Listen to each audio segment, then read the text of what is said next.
In the fall of 1862, the Union Army seemed to be on the doorstep of victory.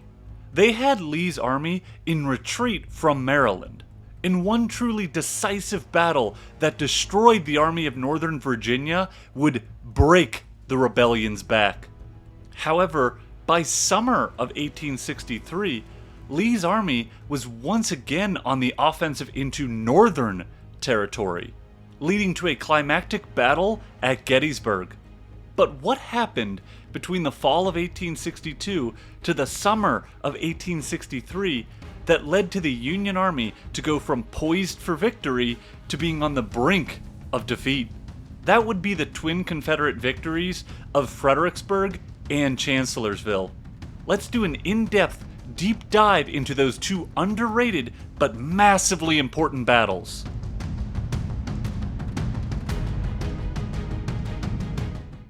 Before I go into the actual battles of Fredericksburg and Chancellorsville, I want to do a deep dive into Civil War era weapons and tactics to provide some layers of context as to why battles were fought in the way they were in the 1800s. It has become common to hear from historians and amateur historians about how the commanders in the Civil War didn't really appreciate the technological advancements in this era, mainly rifled muskets and rifled artillery.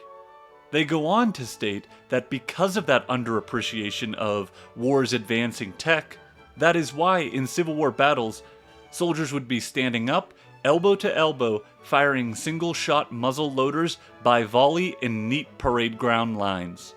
The logic then continues that the hugely increased range and accuracy of rifled muskets and cannons led to the massive casualties of the Civil War. And the blame ultimately falls on rigid generals for never adapting. However, that really isn't the full picture. The improvements in accuracy and range produced by rifling was not a novel concept by 1862 in the Civil War. In fact, the mini-rifle musket system had made its debut in the Crimean War, which was in 1854, almost a decade before the Civil War started. It is definitely true that rifling changed the game by increasing the range and accuracy of the muskets of this era. But it did so at the price of forming a trajectory for the bullet, which dropped rather than going straight to the target. To hit a target required exact knowledge of the speed and distance of said target, a figure that has often been cited to show how impactful rifling had been on warfare was that a Civil War soldier was capable of firing 3 precise shots a minute with the ability to hit any target 250 yards and in. That often used statement lacks context. For starters, that figure was calculated by practicing in ideal conditions, with stationary targets on a target range. How often in battle could you expect those same perfect conditions? Basically, never. For starters, to hit a target at ranges of 250 yards, a soldier would have to be standing straight up and completely unfazed by all the chaos going on around him, like being shot at by rifles and artillery, while also being able to properly account for things like bullet drop and wind. Furthermore, the soldiers of the American Civil War were anything but professionals. Largely, both armies consisted of amateur citizen soldiers, who had very little training before seeing combat. That hurt their ability to use their rifles to peak performance, as only a few expert marksmen could consistently hit any targets at 250 yards. In actuality, the more accurate rate for how many shots a Civil War soldier fired was actually closer to 1 shot every 4 minutes, since after firing, you would most likely need to get down to cover in order to reload, which greatly slowed the reload process. Union General William Rosecrans actually worked out a general estimate of how many shots needed to be fired to inflict 1 hit on the enemy. The calculation he came up with was astounding. It was estimated during a battle that 20,000 rounds of artillery had managed to hit 728 men. Even more amazing, in that same battle, 2 million rifle shots had inflicted almost 14,000 hits. This all meant that it required 27 cannon shots to inflict one artillery hit, and 145 rifle shots to score one infantry hit. To hurt the rifle's effectiveness even more, terrain massively impacted its peak abilities. The terrain of America that the Civil War was fought in was wooded, tangled with brush, and full of hills. The Union and Confederate soldiers rarely found themselves on wide open fields with clear fields of fire to accurately hit their targets. Furthermore, the new technology had a drawback. During the Civil War, black powder was in use as a propellant. That powder caused huge white clouds of smoke to discharge from the rifle after firing. Civil War battles featured a lot of rifle fire, which is why the battlefields quickly became blanketed with massive white clouds of smoke. That smoke obscured all vision, and consequently diminished a soldier's ability to hit targets. It was actually not uncommon in battles for officers to get down on all fours to peer under the smoke bank to confirm the enemy troop positions. Once the white smoke overwhelmed the battlefield, the only effective way to reach the enemy would be to move in close and rely on bayonet attacks. The black powder had another side effect. It slowly eroded the rifle. Using black powder quickly packed the rifle's grooves with residue from firing, and the need to load the rifle by ramming home each charge from the muzzle with a ramrod whose banging about nicked and chipped the muzzle at every point where the bullet was expelled further degraded the accuracy of the rifle the more it was used. Another reason the impact of rifled weapons was limited was because of the communications process in this era. Orders had to be hand-delivered, and once engaged in battle, the noise level made communications almost impossible. They could barely hear the person standing next to them. Noise and white smoke covering the battlefield are huge reasons why Civil War attack formations were elbow to elbow. Anything too spread out ran the risk that the troops would become scattered and the attack ruined by diminishing strength.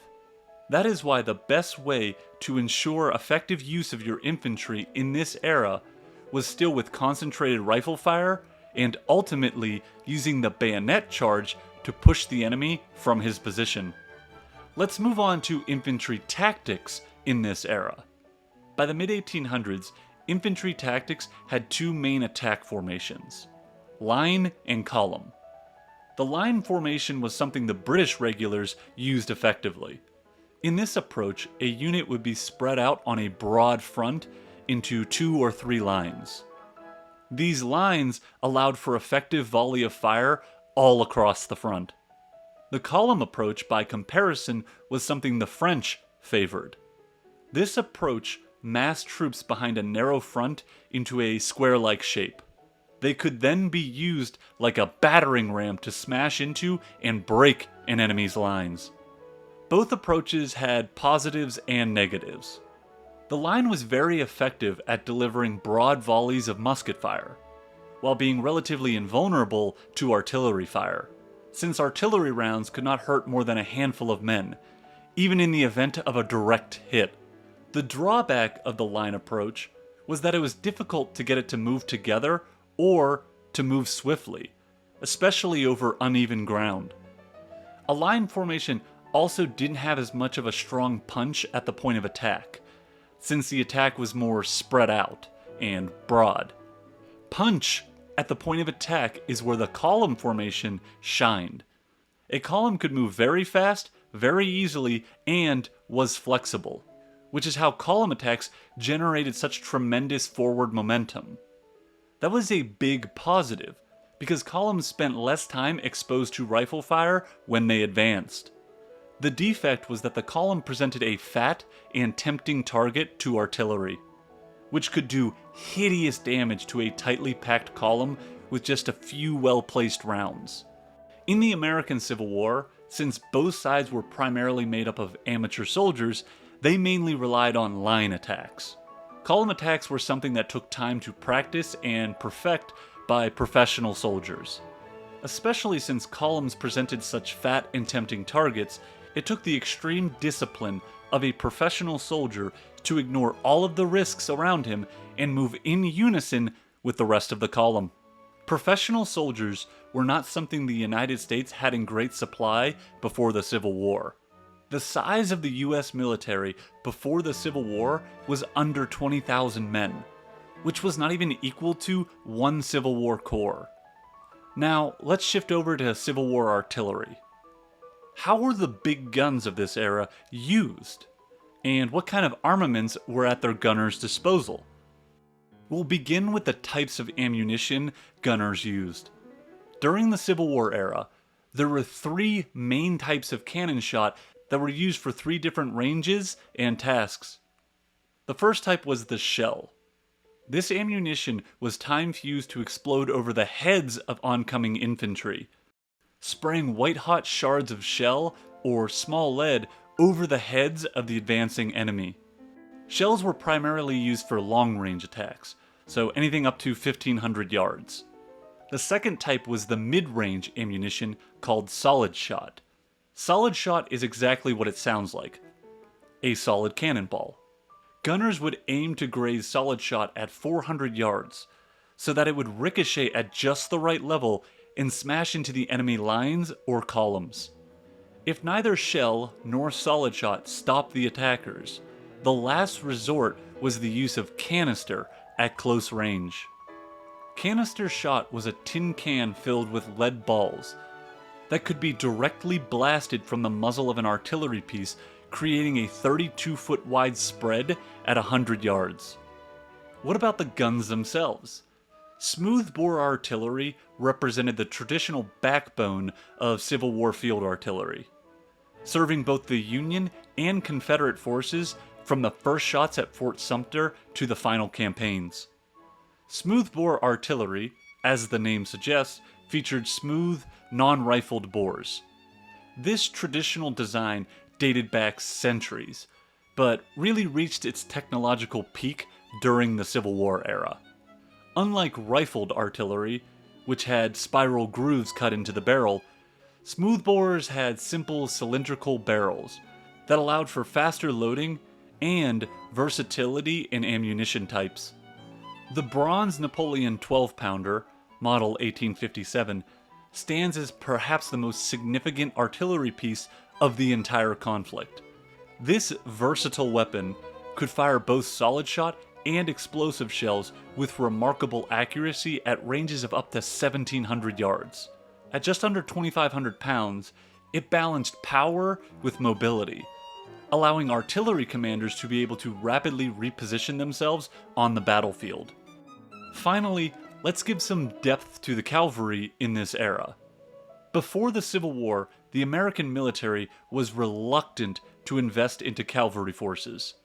The reasons were twofold. One was price. Cavalry units were enormously expensive. It took up to 3 years to fully train a good cavalryman. The horses themselves were also costly. A cavalry brigade in the Crimean campaign consumed 20,000 pounds of fodder a day. Training and maintenance continually drove up the costs of maintaining cavalry regiments. And so, for the budget-conscious Congress of the 1800s, it was not a worthwhile investment. The second reason was ideological. Cavalry in this era was linked to the aristocracy, mainly the aristocracy of Europe. The American people held a disdain for the European aristocracy and anything linked to it. That in turn is why Congress didn't want to allocate budget for something regular Americans despised. Cost and ideology are why when the American Civil War broke out, how to integrate cavalry into the military structure would be a difficult process. It was more difficult for the North than the South, though. The Confederates were able to relatively quickly figure out how to utilize their cavalry effectively. Their riders, led by men like Jeb Stuart, would screen, scout, and even pull off daring raids behind the Union lines. The Federals, meanwhile, struggled to implement their horse fighters, and it would cost them dearly at Chancellorsville. One last bit of context that I want to bring up before we go into the actual battles has to do with army sizes. Here is a breakdown of how armies were structured during the Civil War. We'll start with regiments, which consisted of 800 men. 2 to 5 regiments would then give you a brigade. A brigade had a strength of 2,600 soldiers. 2 to 4 brigades would then create a division. A division was 8,000 men strong. 2 to 3 divisions would then make a corps. A corps then encompassed 26,000 men. And finally, 3 corps would be classified as an army. So try to keep these figures in the back of your mind when I get into the actual battles of Fredericksburg and Chancellorsville. Alright, now that you have some good context about the weapons and tactics of this era, let's dive into everything that went into the Fredericksburg and Chancellorsville campaigns.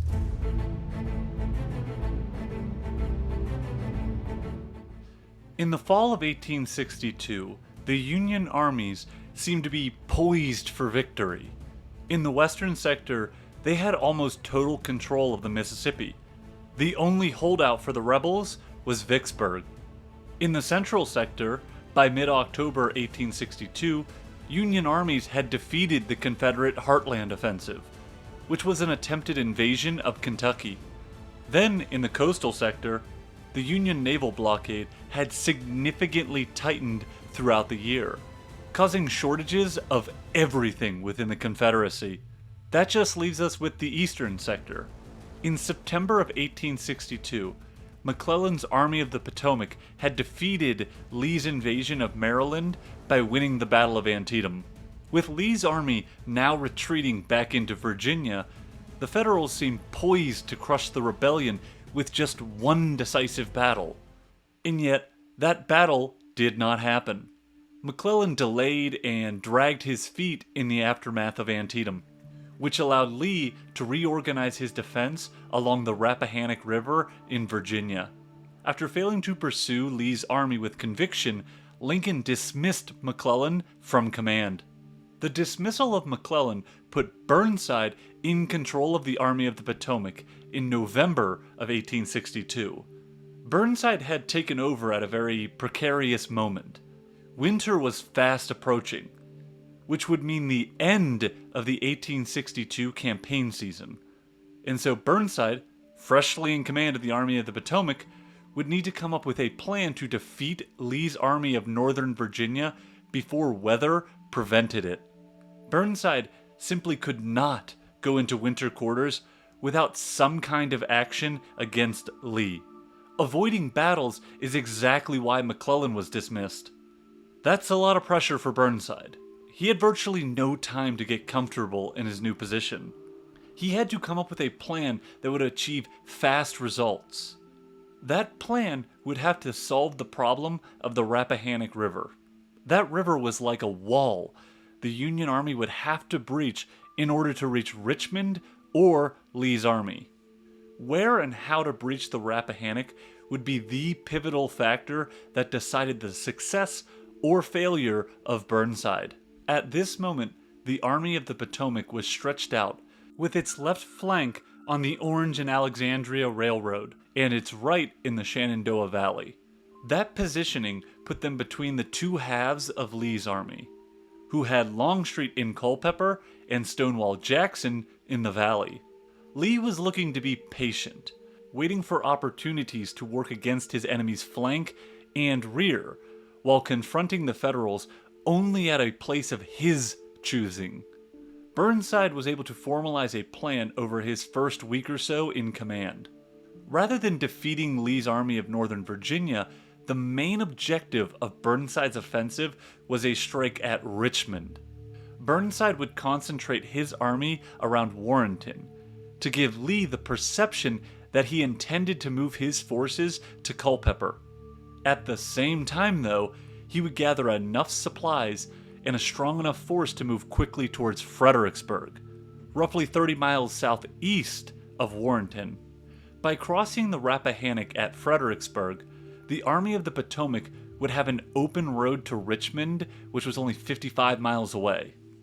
Burnside chose this approach because it allowed his army to remain between Lee and Washington, while taking the shortest route to the rebel capital. Lincoln met with Burnside on November 12th to discuss this plan. Lincoln had long felt that his generals overvalued the importance of Richmond. He felt Lee's army should be the primary focus, and so he wasn't exactly thrilled by Burnside's proposal. Even so, Lincoln decided to approve Burnside's plan. He approved it for two reasons. Number one, approving the plan would demonstrate Lincoln's confidence in Burnside's judgment. A vote of confidence the new commander desperately needed. Burnside had only recently replaced McClellan on November 7th. McClellan was beloved by the soldiers of the Army of the Potomac and many of their officers. His dismissal had not sat well with them, which in turn led to those men to not be overly thrilled to be under Burnside's command. Burnside was by no means hated or despised, but plenty of the men would rather have been under McClellan instead of Burnside. As of yet, they had no reason to feel a strong confidence in Burnside as overall leader of the Army of the Potomac. The second reason Lincoln approved the plan was that even if Burnside had selected the wrong target, at least he was prepared to move. Lincoln had practically been begging McClellan to make some kind of move for the last month, so this was at least a step in the right direction. The key to executing this plan properly would be speed. Could Burnside move his army east to Fredericksburg and cross the river there fast enough to outflank Lee's army before they knew what hit them? To that end, pontoon bridges would be absolutely critical. In order to cross the Rappahannock in Fredericksburg, the Union Army would need pontoons to bridge the river.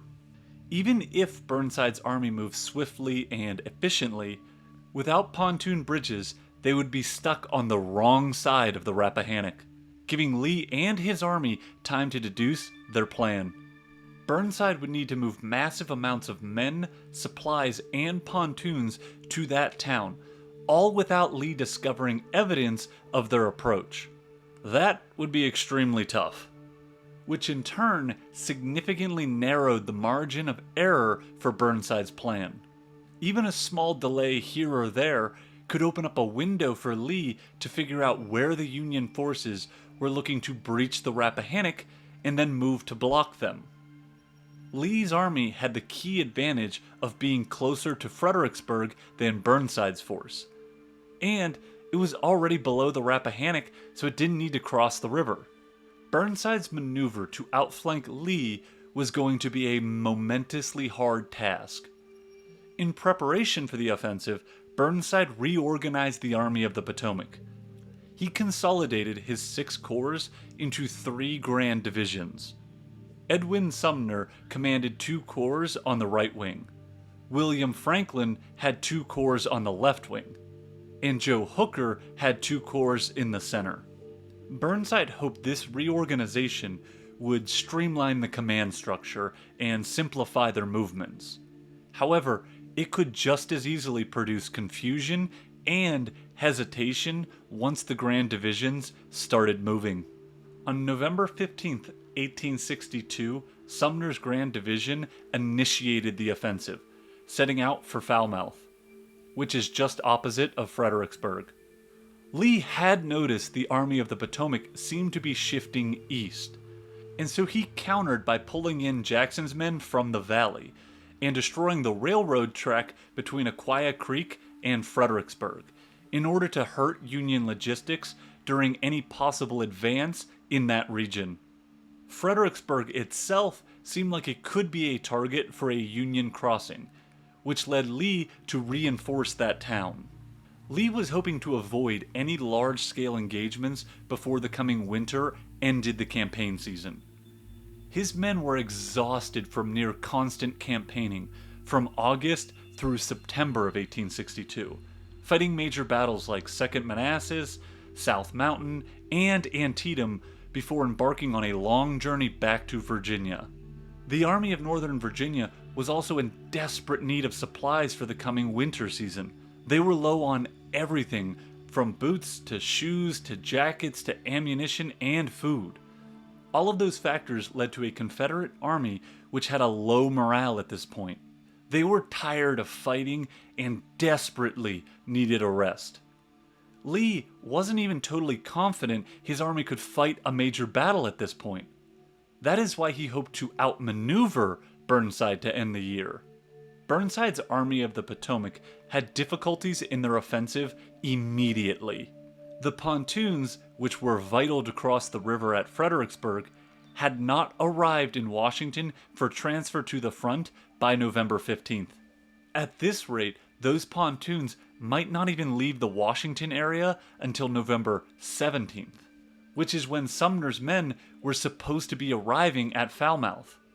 Burnside pressed on though.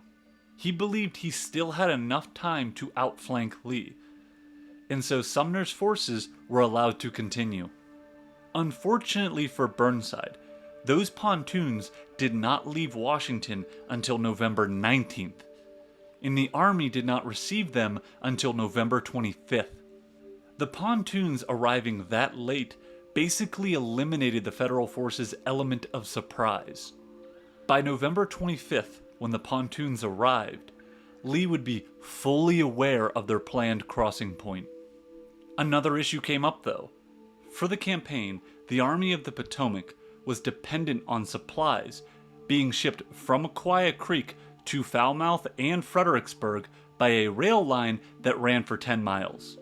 But like I said earlier, that line had been destroyed by Lee's army. However, Lee's army was not the only one to cause damage. Burnside himself had ruined the rail station and the wharf at Aquia Creek during the retreat after 2nd Manassas. The wharf would not be operational until November 22nd, and it would still take another 5 days after that to repair the rail line to Fredericksburg. Burnside had been relying on that rail line to provide his armies with enough supplies for their march south of the Rappahannock. There could be no move across the river until it was fully repaired. The rest of the Union Grand Divisions, meanwhile, had followed Sumner within a matter of days. Franklin's left Grand Division departed Warrenton on November 16th, arriving 2 days later, while Hooker's center force arrived on November 19th. Burnside himself would reach Fredericksburg on the 19th as well. When he arrived, he found Sumner's forces entrenched on the Stafford Heights, which is a line of bluffs 150 feet above the Rappahannock. Sumner wanted to ford the river immediately and take the town before the rebels arrived in strength. Burnside denied this request because he wanted to establish communication with Aquia Creek and was concerned that a sudden rain could make the fords impassable, which would trap Sumner's army on the other side of the Rappahannock. Sumner wasn't the only general eager to get across the river. Hooker also requested to cross a ford 4 miles from his camp, and then to march directly against Richmond. Hooker went so far as to go over Burnside's head and make a direct appeal to the Secretary of War, Stanton, for approval. Burnside may or may not have found out about Hooker's overreach. Either way, he ordered Hooker to stay put, and that the only way they would achieve success would be with a coordinated move.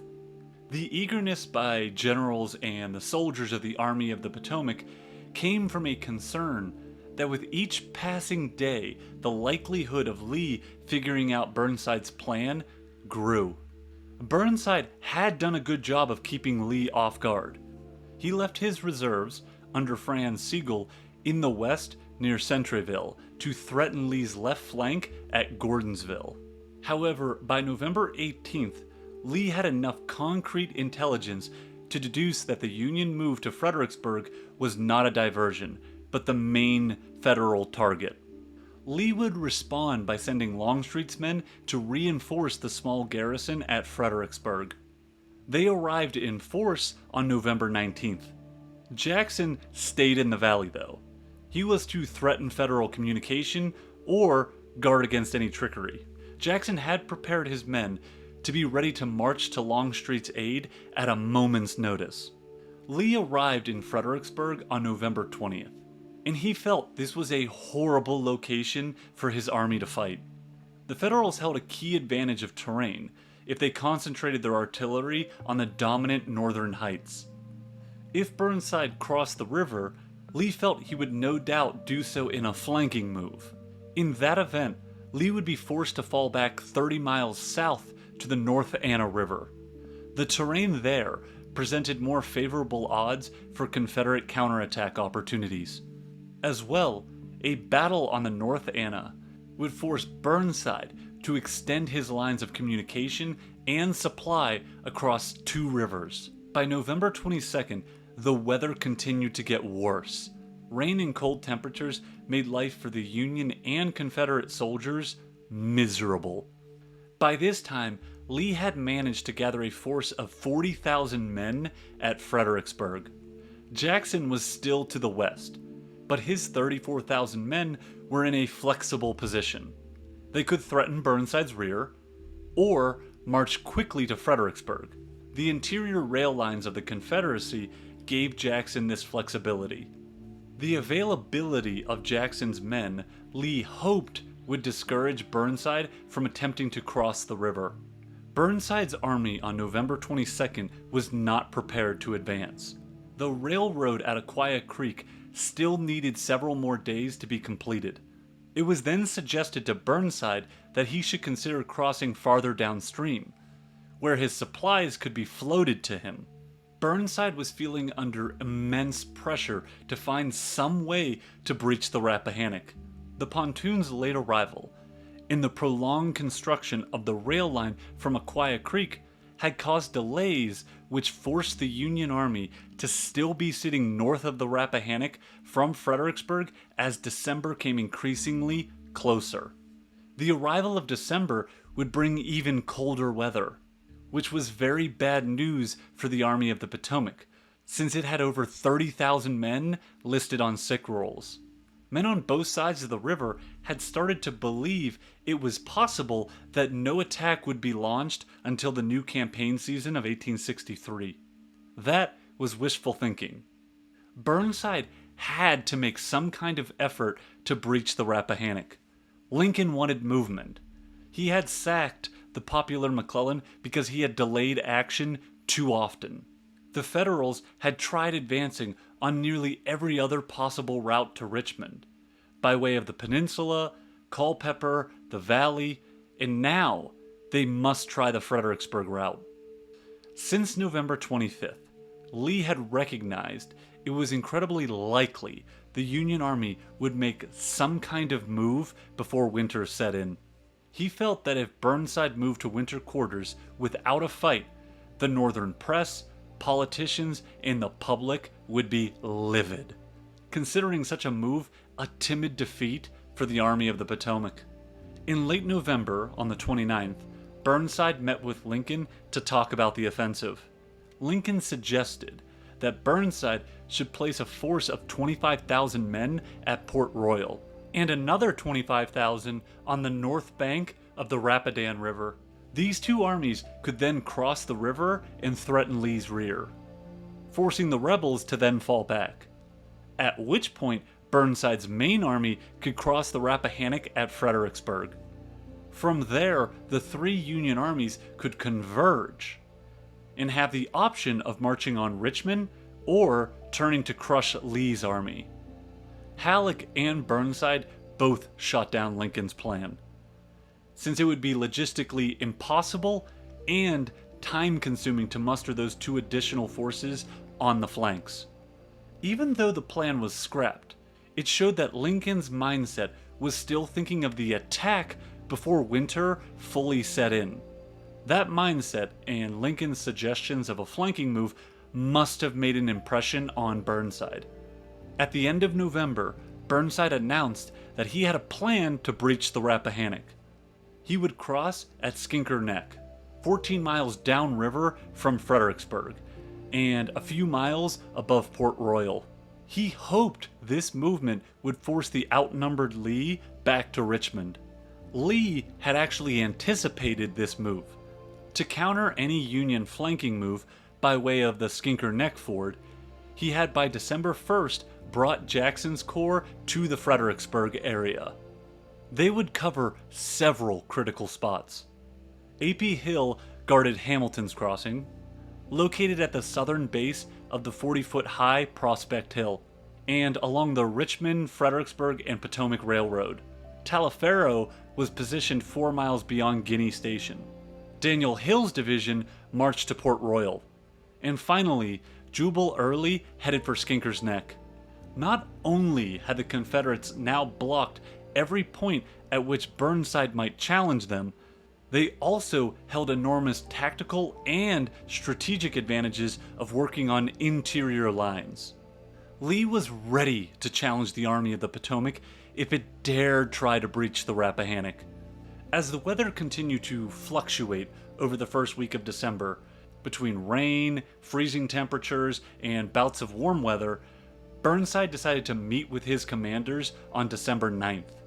Burnside knew that he was running out of time to make an attack, and that even though Lincoln had told him to avoid any risky undertakings, there was still an unspoken pressure to make some kind of attempt. Burnside settled on a plan that combined a direct assault against Lee's center and an attack against the Confederate right flank, held by Jackson. A simultaneous diversion would also be staged at Skinker's Neck to prevent the rebels from being able to concentrate their forces. Burnside wanted his attack to begin on December 11th. Despite his clear strategic intention, Burnside's initial orders for the river crossings and his tactical plan thereafter were vague. He knew the importance of quickly moving across the river and how critical artillery support would be. Engineers would be erecting a total of 5 pontoon bridges. 2 upper bridges would lead into the upper town. A third middle bridge would lead into the lower end of town. The final 2 bridges would be erected a mile further downriver, near the mouth of the Deep Run. The engineers would be protected by artillery and sharpshooters from the heights on the Union side of the river. Burnside's artillery chief, Henry Hunt, arranged his ordnance into 4 groups to support the engineers. A right group of 40 guns was positioned from Falmouth to just above the upper pontoon bridges. They would silence any rebel guns and neutralize troops on the opposite heights. Next was a right center group of 38 guns, which continued the Union line of guns to near the middle bridges.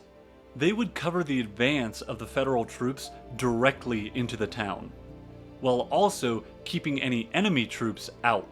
Another 27 guns were placed in a left center group, holding the line from just below the middle bridges to above the lower bridges.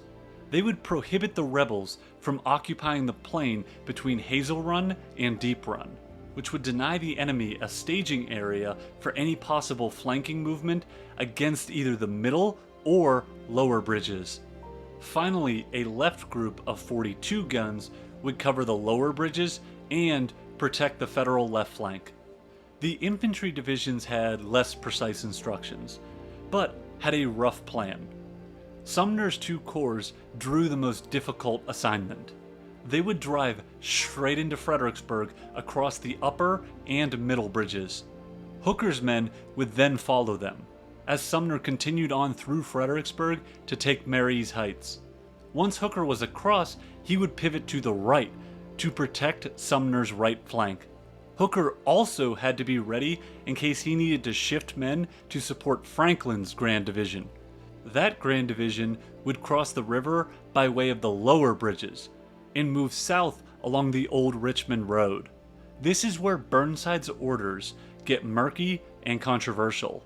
He stated to Franklin that his movements would be governed by circumstances, but with a view to taking the heights and destroying Lee's right flank.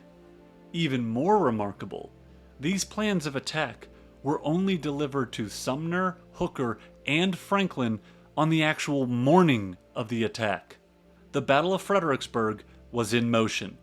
The Union attack across the Rappahannock would officially begin in the early morning hours on December 11th, 1862.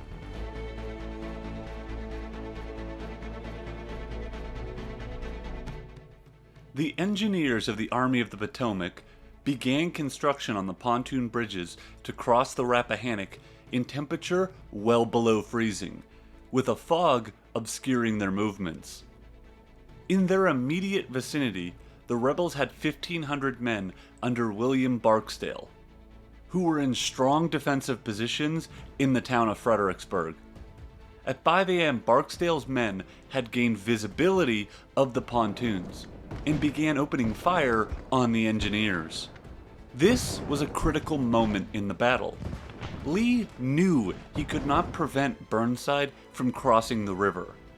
Union artillery and rifles on the Stafford Heights dominated the riverfront and town so completely that Lee could not position enough men in Fredericksburg or on the open plain stretching nearly a mile in front of Mary's Heights to stop the Union crossing.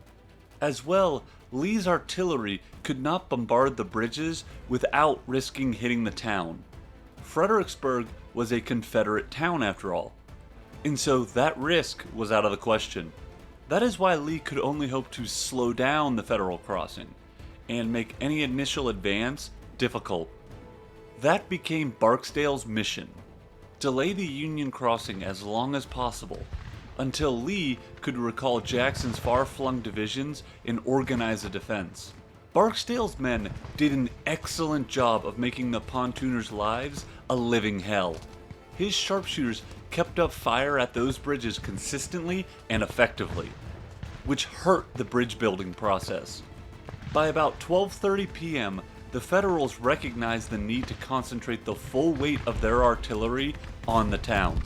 For the next 2 hours, the Union guns would absolutely rock the town of Fredericksburg. Still, Barksdale's men held out, forcing the Union Army to cross the river in an amphibious landing to drive the rebels from the town. They crossed at roughly 3 p.m., and those Union men were able to create a bridgehead in Fredericksburg, which helped the Union engineers continue building the bridges in relative safety.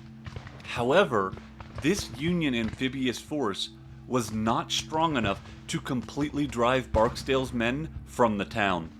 Barksdale's men would barricade the streets and alleys, while also concealing themselves in the buildings of the town to create chaos in the streets of Fredericksburg on any advancing Union force. Urban warfare can be a true grind. There are so many places an enemy force can hide and anchor down in.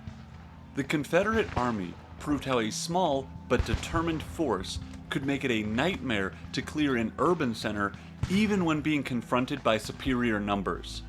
By 6 p.m., Lee ordered Barksdale to withdraw from the town. He had bought the Confederate Army an invaluable 24 hours. The town of Fredericksburg was in shambles, and the Union Army had made it across. But because of Barksdale's efforts, they had not been able to launch their full attack on December 11th like Burnside had planned. Meanwhile, downriver at the lower bridges, the Federals had committed a grave error. Construction there began around 6:30 a.m., and the two bridges had been completed by late morning. The Confederate forces at Deep Run had failed to see the construction of these bridges due to the early morning fog. The rebel force in this area was not overly strong, and the quick construction of the pontoons presented Burnside an opportunity to strike at Lee's right flank. He failed to seize this opportunity. Burnside preferred to stick to his original plan of simultaneous advances. That is why he did not order the lower bridge forces to cross the bridges until late afternoon. Had Burnside secured that bridgehead immediately and then struck at the flank of Barksdale's men in Fredericksburg, the day may have ended very differently. At bare minimum, that move would have at least cleared the town much quicker. On December 11th, Burnside put his army between a rock and a hard place. The Army of the Potomac had breached the Rappahannock, but Because they had taken a full day to secure their bridgehead, they were unable to continue their advance into Lee's main line. That delay gave Lee the ability to shift his forces to bring their full strength into a formidable blocking position on the high ground overlooking Fredericksburg. On December 12th, Burnside compounded his problems. During the night of the 11th, Burnside failed to get a significant portion of his army across the pontoon bridges and into attacking position. If he had, he could have launched a morning assault on December 12th. Instead, Burnside consolidated his minor gains of the 11th and spent the 12th planning for his attack on December 13th. By the 13th, Lee would be in the perfect position to resist any assault attempt. He had the high ground, the enemy had to advance across largely open terrain to reach his defenses, and the Yankees had their backs to a formidable river. It would be insane to launch an attack with so many advantages favoring the Confederates. Still, Burnside didn't have much choice. If he retreated back across the river, instead of attacking the Confederate defenses, it would secure his plan as a failure, and politically, that would be a disaster. As well, retreating across a river in the face of a strong enemy is never easy. Burnside was in a true mess of a situation.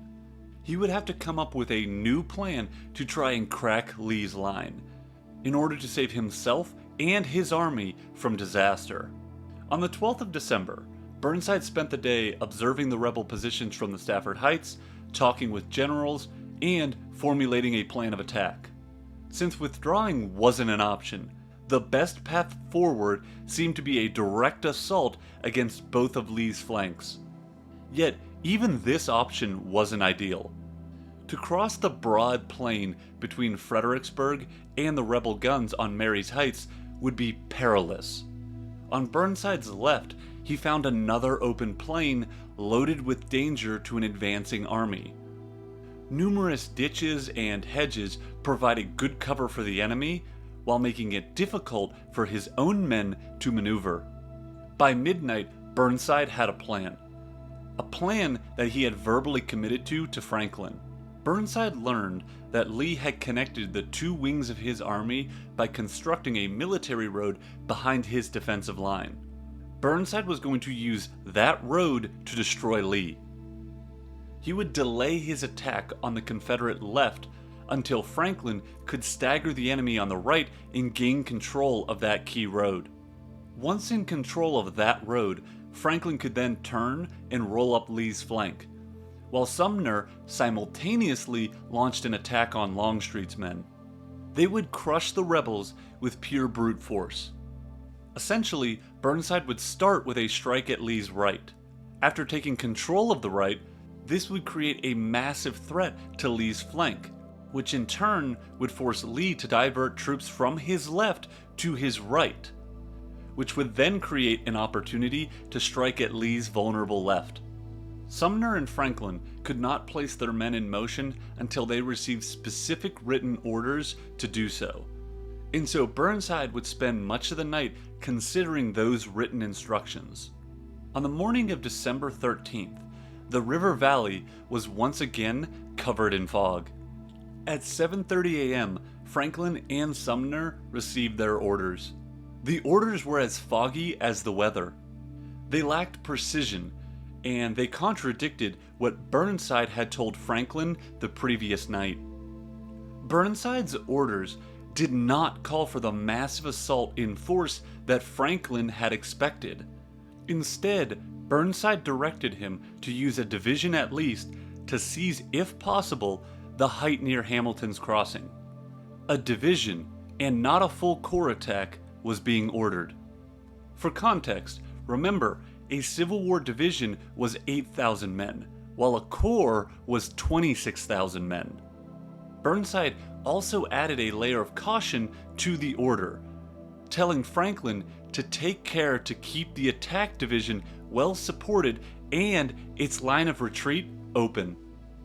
To top it off, Burnside failed to suggest to Franklin how his movements would complement those of Sumner's. or how his wing should follow up its anticipated success in turning the rebel right. Burnside had been up all night, and so he may have been sleep deprived, hurting his judgment. In any case, his attack plan was flawed from the get-go. Having received Burnside's less than specific orders, Franklin then met with Meade and ordered him to prepare to advance. John Gibbon would protect Meade's right flank, while Doubleday held the left. By 9 a.m., Meade's 3rd Division, the smallest one in Franklin's Grand Division, had formed into attacking columns 3 yards apart. They stepped forward to confront the strong Confederate defensive line. Lee, meanwhile, was delighted to see them advance. He had been uncertain about Burnside's intentions. Lee just couldn't believe that the Federals had not crossed the river farther downstream around Port Royal. Even when the Union Army erected pontoon bridges on December 11th, Lee still was not entirely convinced that Burnside would dare throw his entire force into the jaws of the Army of Northern Virginia. The Federal movements on December 12th had increased Lee's confidence.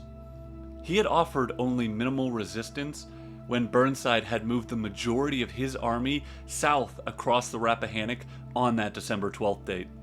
He was eager for the Union Army to attack him in his prepared defenses. By the time the battle began on December 13th, Lee's army on the right flank was positioned as the following. Jackson's corps had roughly 30,000 men spread out nearly a half mile from Deep Run to Hamilton's Crossing. A.P. Hill's division formed the front ranks, positioned just above the railroad with his right anchored to a high ground called Prospect Hill, which was near Hamilton's Crossing. Generals Taliaferro and Early were behind that main line, with Taliaferro covering the left and Early covering the right. Finally, on the right flank, D.H. Hill was in reserve. Jackson had created a formidable defense on this flank. In artillery, Jackson had 35 guns at his disposal. They were separated into 3 groups. The largest group was 14 guns and it was on Prospect Hill, while 9 guns sat on Hill's left, just behind his main line, and the final 12 guns were also on the left beyond the railroad tracks. Lee had reorganized his artillery after the Battle of Antietam to give it greater flexibility. The Confederates would now use the battalion system when placing artillery. Batteries could still be assigned to divisions, but instead of sticking to those divisions at the Battle of Fredericksburg, the guns would be placed purely by where they could provide the best tactical advantage. Lee's 7,000 cavalry, led by Jeb Stuart, were also going to play an active role in this battle. Stuart placed his 2 brigades between Hamilton's Crossing and Massaponax Creek to shield Jackson's right flank. Their presence on the right drew Doubleday's attention throughout the day, which prevented that sizable force from being used by the Union attacking force. Union cavalry at this stage in the war was not a significant factor. The generals of the North had not quite figured out how to properly integrate cavalry into the military structure of major battles. For the Battle of Fredericksburg, the Union cavalry would not engage in combat. By 10 a.m., the Union advance had pushed away the Confederate skirmishers and the attack began in earnest. Meade's objective was the high ground beyond A.P. Hill's main line. After marching for about 30 minutes, Meade's men were within 800 yards of the Confederate artillery. Those guns had been silent up to this point, but then at that moment, all of the rebel guns opened up on the Union advance. The Confederate artillerymen had spent the inactive day of the 12th working to get their ranges down precisely. This bombardment stifled the Union advance. However, now that the Confederate guns had opened up, the Union guns across the river could now spot their locations, and they delivered devastating counter-battery fire. The Union guns had better range, and so by 1 p.m. they had delivered enough effective fire to silence the rebel artillery. Meade could continue his advance once more. Once the Federals came within range of the Confederate defenders, they were hit with a deadly rifle fire. Still, even with this deadly and constant fire, Meade was able to push several regiments past the defenders in the middle of Hill's line to reach the crest of the ridge. The defenders in this area of Hill's line had gone prone during the massive Union artillery barrage, and were caught completely off guard by the Union advance. When Meade's men resumed their attack at 1 p.m., that is when Gibbon's division advanced on their right. Reynolds, the corps commander above Gibbon and Meade, had failed to coordinate these two advances, which would prevent a bigger breakthrough. Gibbon did push through the initial Confederate line, but the opportunity for breakthrough would be closed shut by a Confederate counterattack. Jubal Early had seen Meade's men take the high ground, potentially about to break Jackson's line in half, and so Early responded by sending in his men to push them off the ridge. Early's counterattack would push Meade and Gibbon's men off the ridge and back towards Old Richmond Road. Early's counter would go so far as to attempt a pursuit of the retreating Yankees. But Birney's reserve division stopped that Confederate attack in deadly fighting between Old Richmond Road and the railroad. The sector they fought in would be nicknamed the Slaughter Pen. Shockingly, the rest of Franklin's Grand Division saw little combat that day. Baldy Smith was in charge of 6th Corps, the largest corps in the Army, and he never advanced. As well, Doubleday's division on the right stayed relatively inactive throughout the fierce fighting near Prospect Hill. By 2:30 p.m., the fighting on this flank had died down. At that time, the fighting further north, near Fredericksburg, significantly escalated.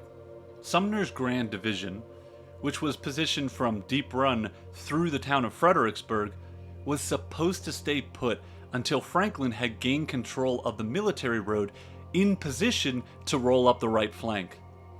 Sumner had also received his orders at 7:30 a.m.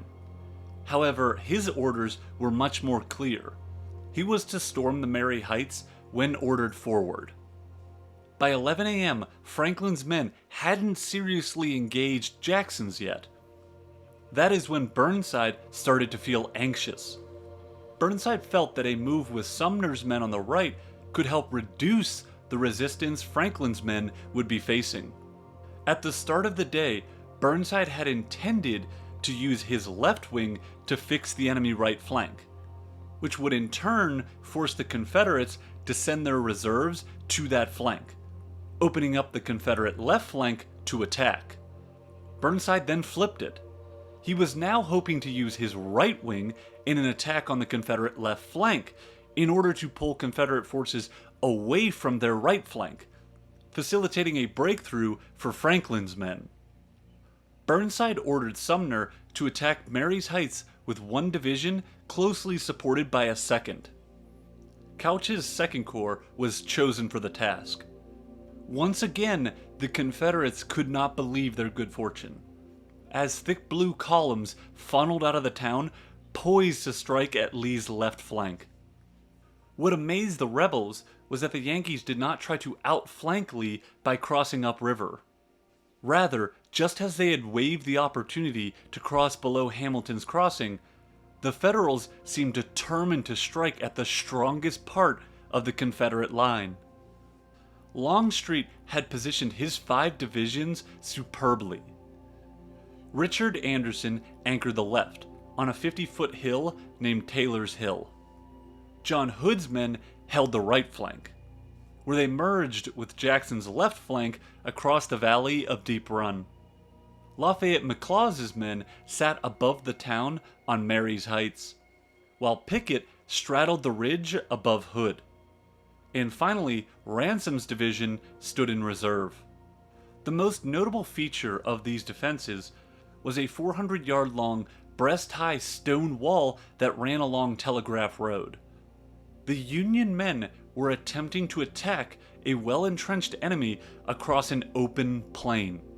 a recipe for disaster.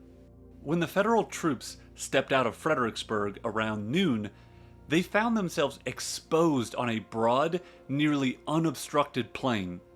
The only serious obstacle was a canal drainage ditch. Normally, that ditch could be crossed by 3 different bridges, but all 3 had been destroyed by the rebels, and so the Federals had to go over it by using planks laid across it, or by wading through the icy water. Once across, a long bluff did afford some protection to the advancing men. However, from there, the ground gradually swept upward to the base of the heights some 400 yards distant. The moment the Federals left the town, they came under Confederate artillery fire. Union batteries across the river did return fire.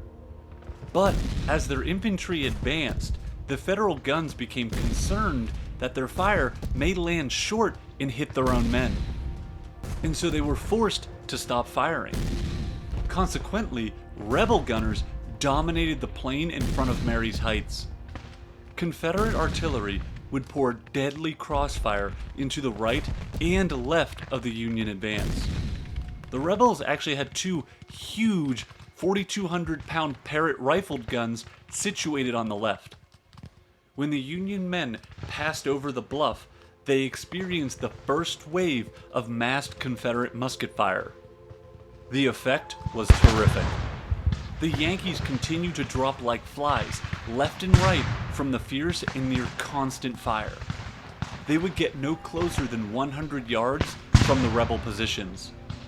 The next Union division to join the assault advanced around 12:30 p.m., but all they did was add to a mounting death toll. Longstreet pulled in enough reinforcements that the Confederate position was 4 lines deep with men. This created a rapid fire effect that was almost like a machine gun being fired. The front line would launch a volley and then step back to reload, while another line stepped forward to launch another volley. And on the rotation went like that. This made the firing on the Union advance near constant. Next, the Union forces tried assaulting the extreme right of the stone wall. This attack was led by Sturgis's division. They had been in the center of the Union line, between Hazel Run and Deep Run. They had crossed the Hazel Run just as the first Union assaults on this flank began. This attack on the right of the stone wall would sputter to a halt 200 yards from the wall. At 1 p.m., after 1 hour of some of the most intense fighting of the war, 3 Union divisions, or what remained of them, were pinned down. General Couch, the commander of 2nd Corps, then ordered French and Hancock's divisions to storm the wall in a grand rush. Both generals begged him not to attempt such a tactic. Couch spared their men, but instead committed a fresh division. General Howard had been protecting the northern edge of Fredericksburg and the Union right flank. He was ordered to send in his lead brigade. Once again, the Union advance was brutally cut down. Burnside would not quit though. He ordered Hooker's Grand Division to cross the Rappahannock, and by 2 p.m., Butterfield's 5th Corps advanced into the southern part of Fredericksburg. Hooker begged Burnside to call off the attack, but Burnside would not be convinced. At 3:30 p.m., Butterfield's divisions went in. Each division that tried to assault the stone wall was cut down and stifled by the deadly fire of the Confederate guns. The final Union division to attack this day would be Getty's. They went in around 5 p.m. and actually had the most success in this sector.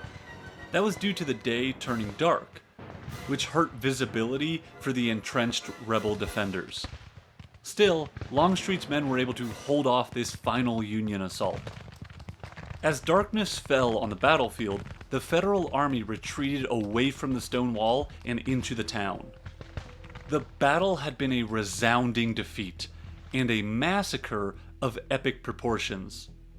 Stonewall Jackson did try to mount 2 counterattacks at around 5 p.m., looking to hit the Union center and left, but Federal artillery fire and the exhaustion of his men convinced Jackson that any attack attempt would be suicidal.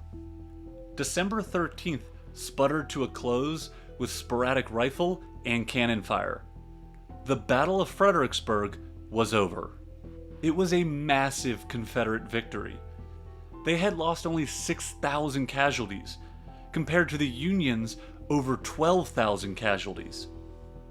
Now Burnside and the Northern leadership had to figure out what to do next with their Army of the Potomac, which was stuck just south of the Rappahannock.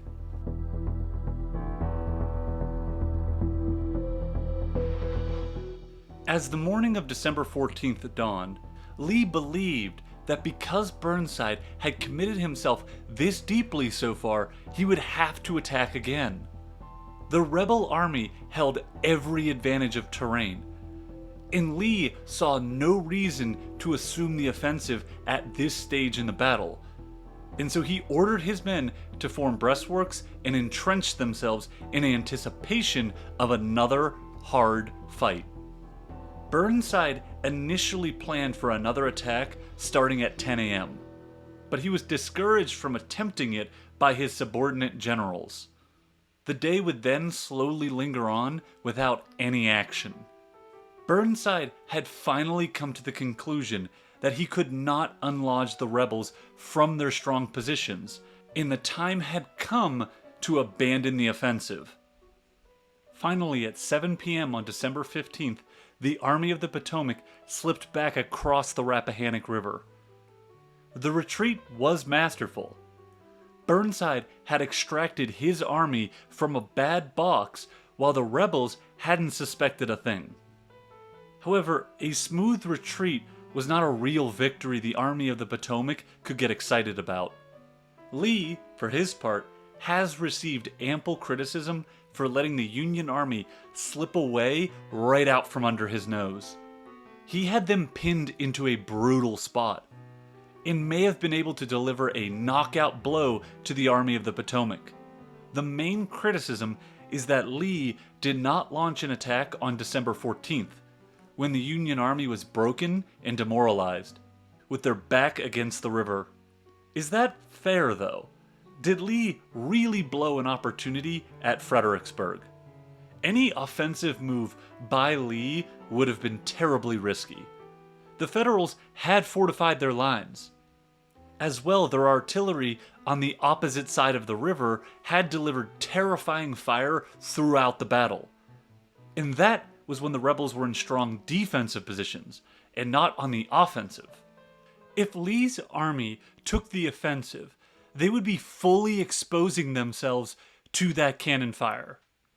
Lee had selected a first-rate position for the defensive, but a poor one for the offensive.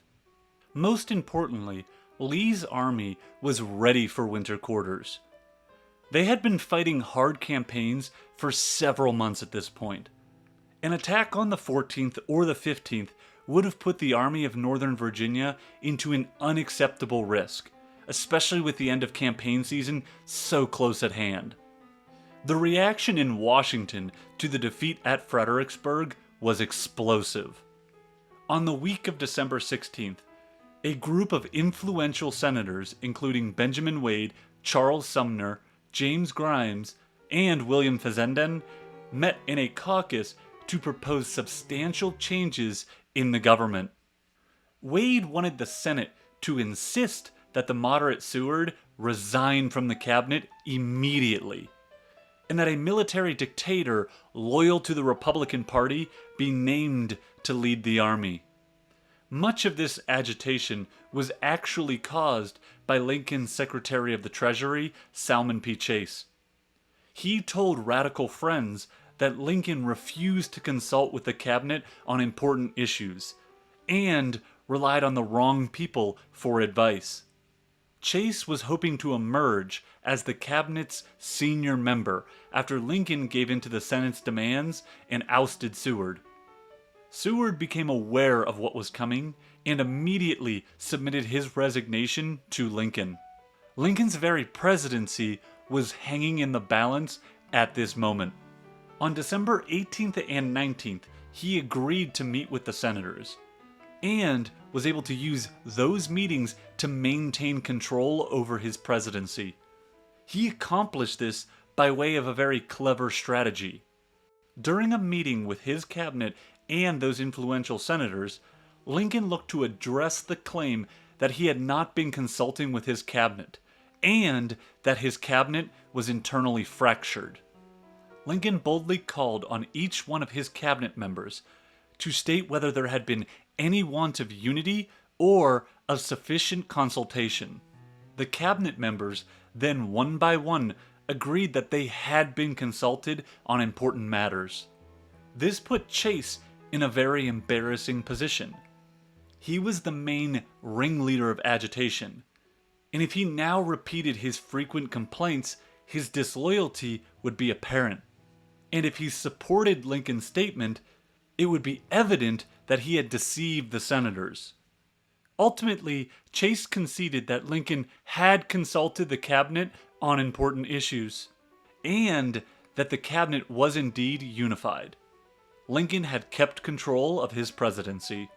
The Senate also launched an investigation led by the Joint Committee on the Conduct of the War to inquire into the facts that led to the Fredericksburg disaster. That committee would ultimately decline to blame any one person for the failure, though. Burnside had survived still in command, but he was holding on by a thread. One more failure, and that would be the end for him. Burnside knew that, and he was eager to redeem himself. On the last day of 1862, he met with Lincoln to propose a new plan. He wanted to launch a flanking move across the Rappahannock before the spring campaign season began. His subordinate generals were mostly horrified by the idea of attacking before spring, and they worked to undermine Burnside. One of the most active generals in this attempt to undermine Burnside was Joseph Hooker. That's when Burnside met with Lincoln. In their meeting, the president declined to approve any plan that was not first endorsed by Halleck and Stanton. Burnside then offered his resignation to Lincoln, feeling the lack of confidence in him, but Lincoln did not accept it. Burnside then met with the Secretary of War, the President, and the General-in-Chief. He was finally able to get them to agree to a flanking move on January 5th. Before he left, though, Lincoln told the Union general to be cautious. With that tentative approval, Burnside then set to work on the specific characteristics of his plan. On January 16th, he unveiled this plan to the Army. The Army of the Potomac would advance its 3 grand divisions less than 5 miles from Fredericksburg to Banks's Ford. The goal would be to get between the rebel army and Richmond, to force Lee into a fight or a retreat. Notable generals like Franklin, Hooker, Meade, and Reynolds all strongly opposed this operation. Once it began, the flanking move would almost immediately fall apart in spectacular fashion. The Army of the Potomac would become tangled in the wilderness while the temperature continued to drop. Then came the rain. The massive rainstorm turned the ground into mud, which bogged down their advance. On January 22nd, Burnside would be forced to call off the plan, ordering his men back to their camps. This Mud March, as it was infamously nicknamed, would be the final straw for Burnside. After the Mud March, Burnside went back to Washington. He demanded the dismissal of Generals Hooker and Franklin, who he believed had consistently undermined his authority. Lincoln, by this time, had had enough of Burnside. He had failed too often in charge. That is when Lincoln accepted Burnside's long-standing request to be relieved of duty. And in his place, Joe Hooker took over control of the Army of the Potomac. Burnside, meanwhile, would be shifted to the west to take over the Army of Ohio. When Hooker took command of the Army of the Potomac on January 26, 1863, Lincoln hoped the change would infuse the men with renewed enthusiasm and boost their morale. Hooker, who was nicknamed Fighting Joe Hooker after the 7 Days battles, was a West Point grad who had served in the Army during the Mexican-American War. Hooker was a bold general, and definitely didn't lack confidence. At the start of the war, Hooker had actually gone to Lincoln and told him that he was a damned better general than any of the Federal officers who had commanded at the First Battle of Bull Run. He had followed up that bold claim with strong performances in the Peninsula Campaign, at 2nd Manassas, Antietam, and even Fredericksburg. Hooker looked the part of a military commander. He was a muscular 6-footer who had impressed many with his sturdy stature and youthful energy. His drawback was that he may have been a little too confident. Officers and politicians thought Hooker talked too much, too boastfully, and too indiscreetly. In fact, Hooker would be quoted saying before the Battle of Chancellorsville, "My plans are perfect, and when I start to carry them out, may God have mercy on General Lee, for I will have none." Lincoln was well aware of Hooker's weakness. He had actually been the target of some of Hooker's boasts, like when the general stated that the country needed a military dictator to win the war.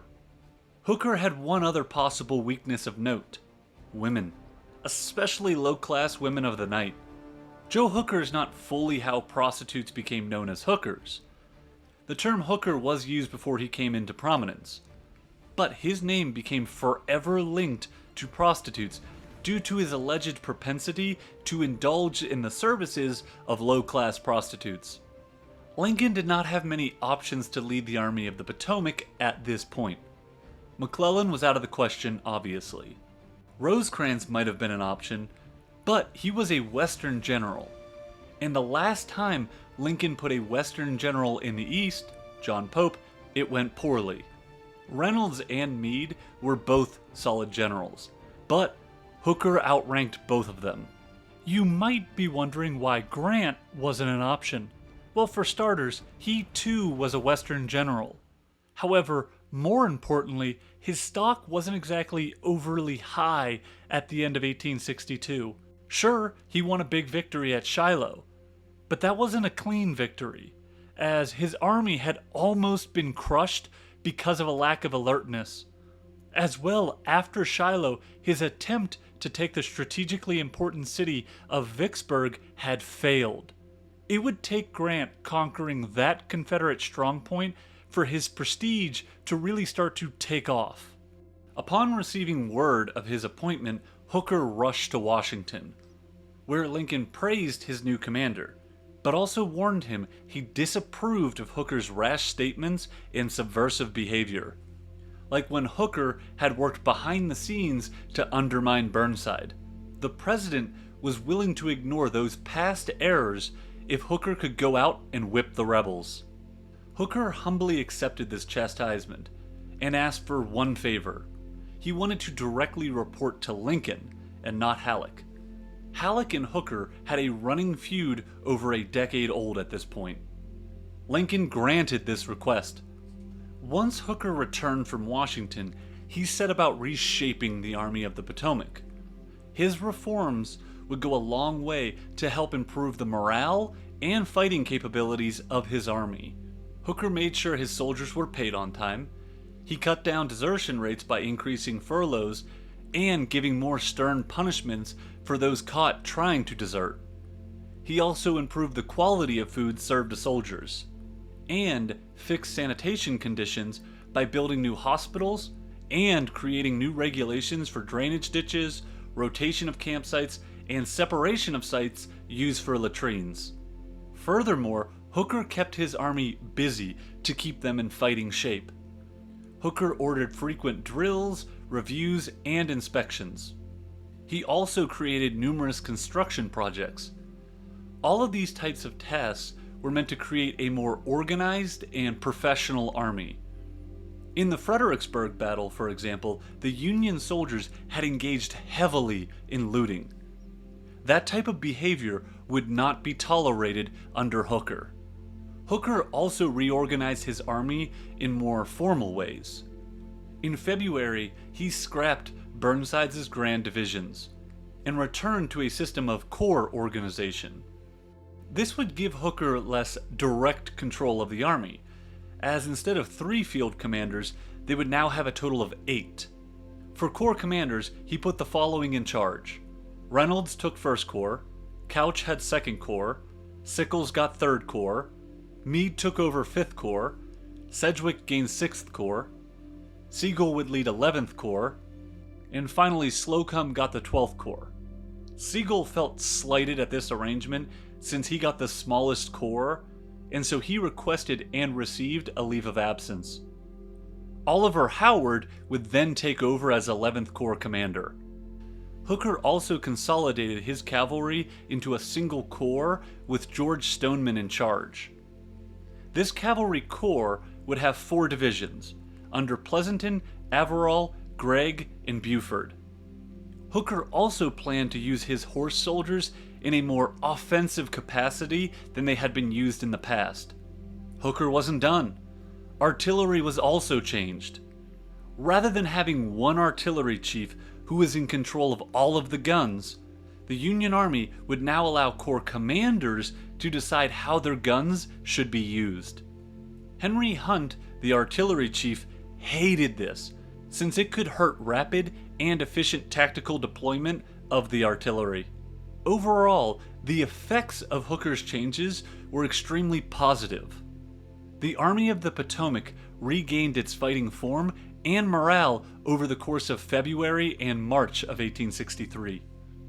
By the end of March, Hooker's Army of the Potomac seemed ready to once more challenge Lee's Army of Northern Virginia. What about Lee's Army of Northern Virginia?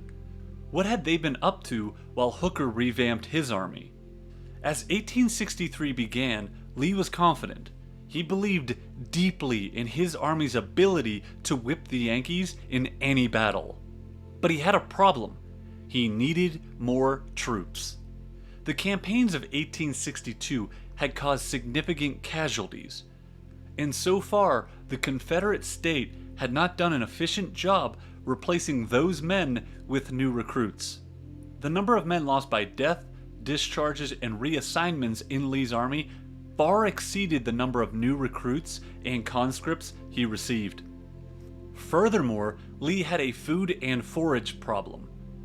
Even if he could add more men to his army, the rebels were having severe difficulty gathering enough food to support their men in the field.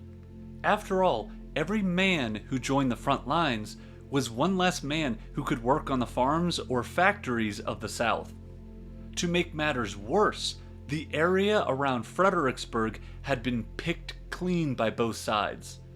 Since this region had seen heavy fighting throughout 1862, it wasn't just his men who were hungry, but also Lee's horses. Horses were key to 19th century armies, and not just for cavalry operations. Horses were needed to pull artillery and supplies.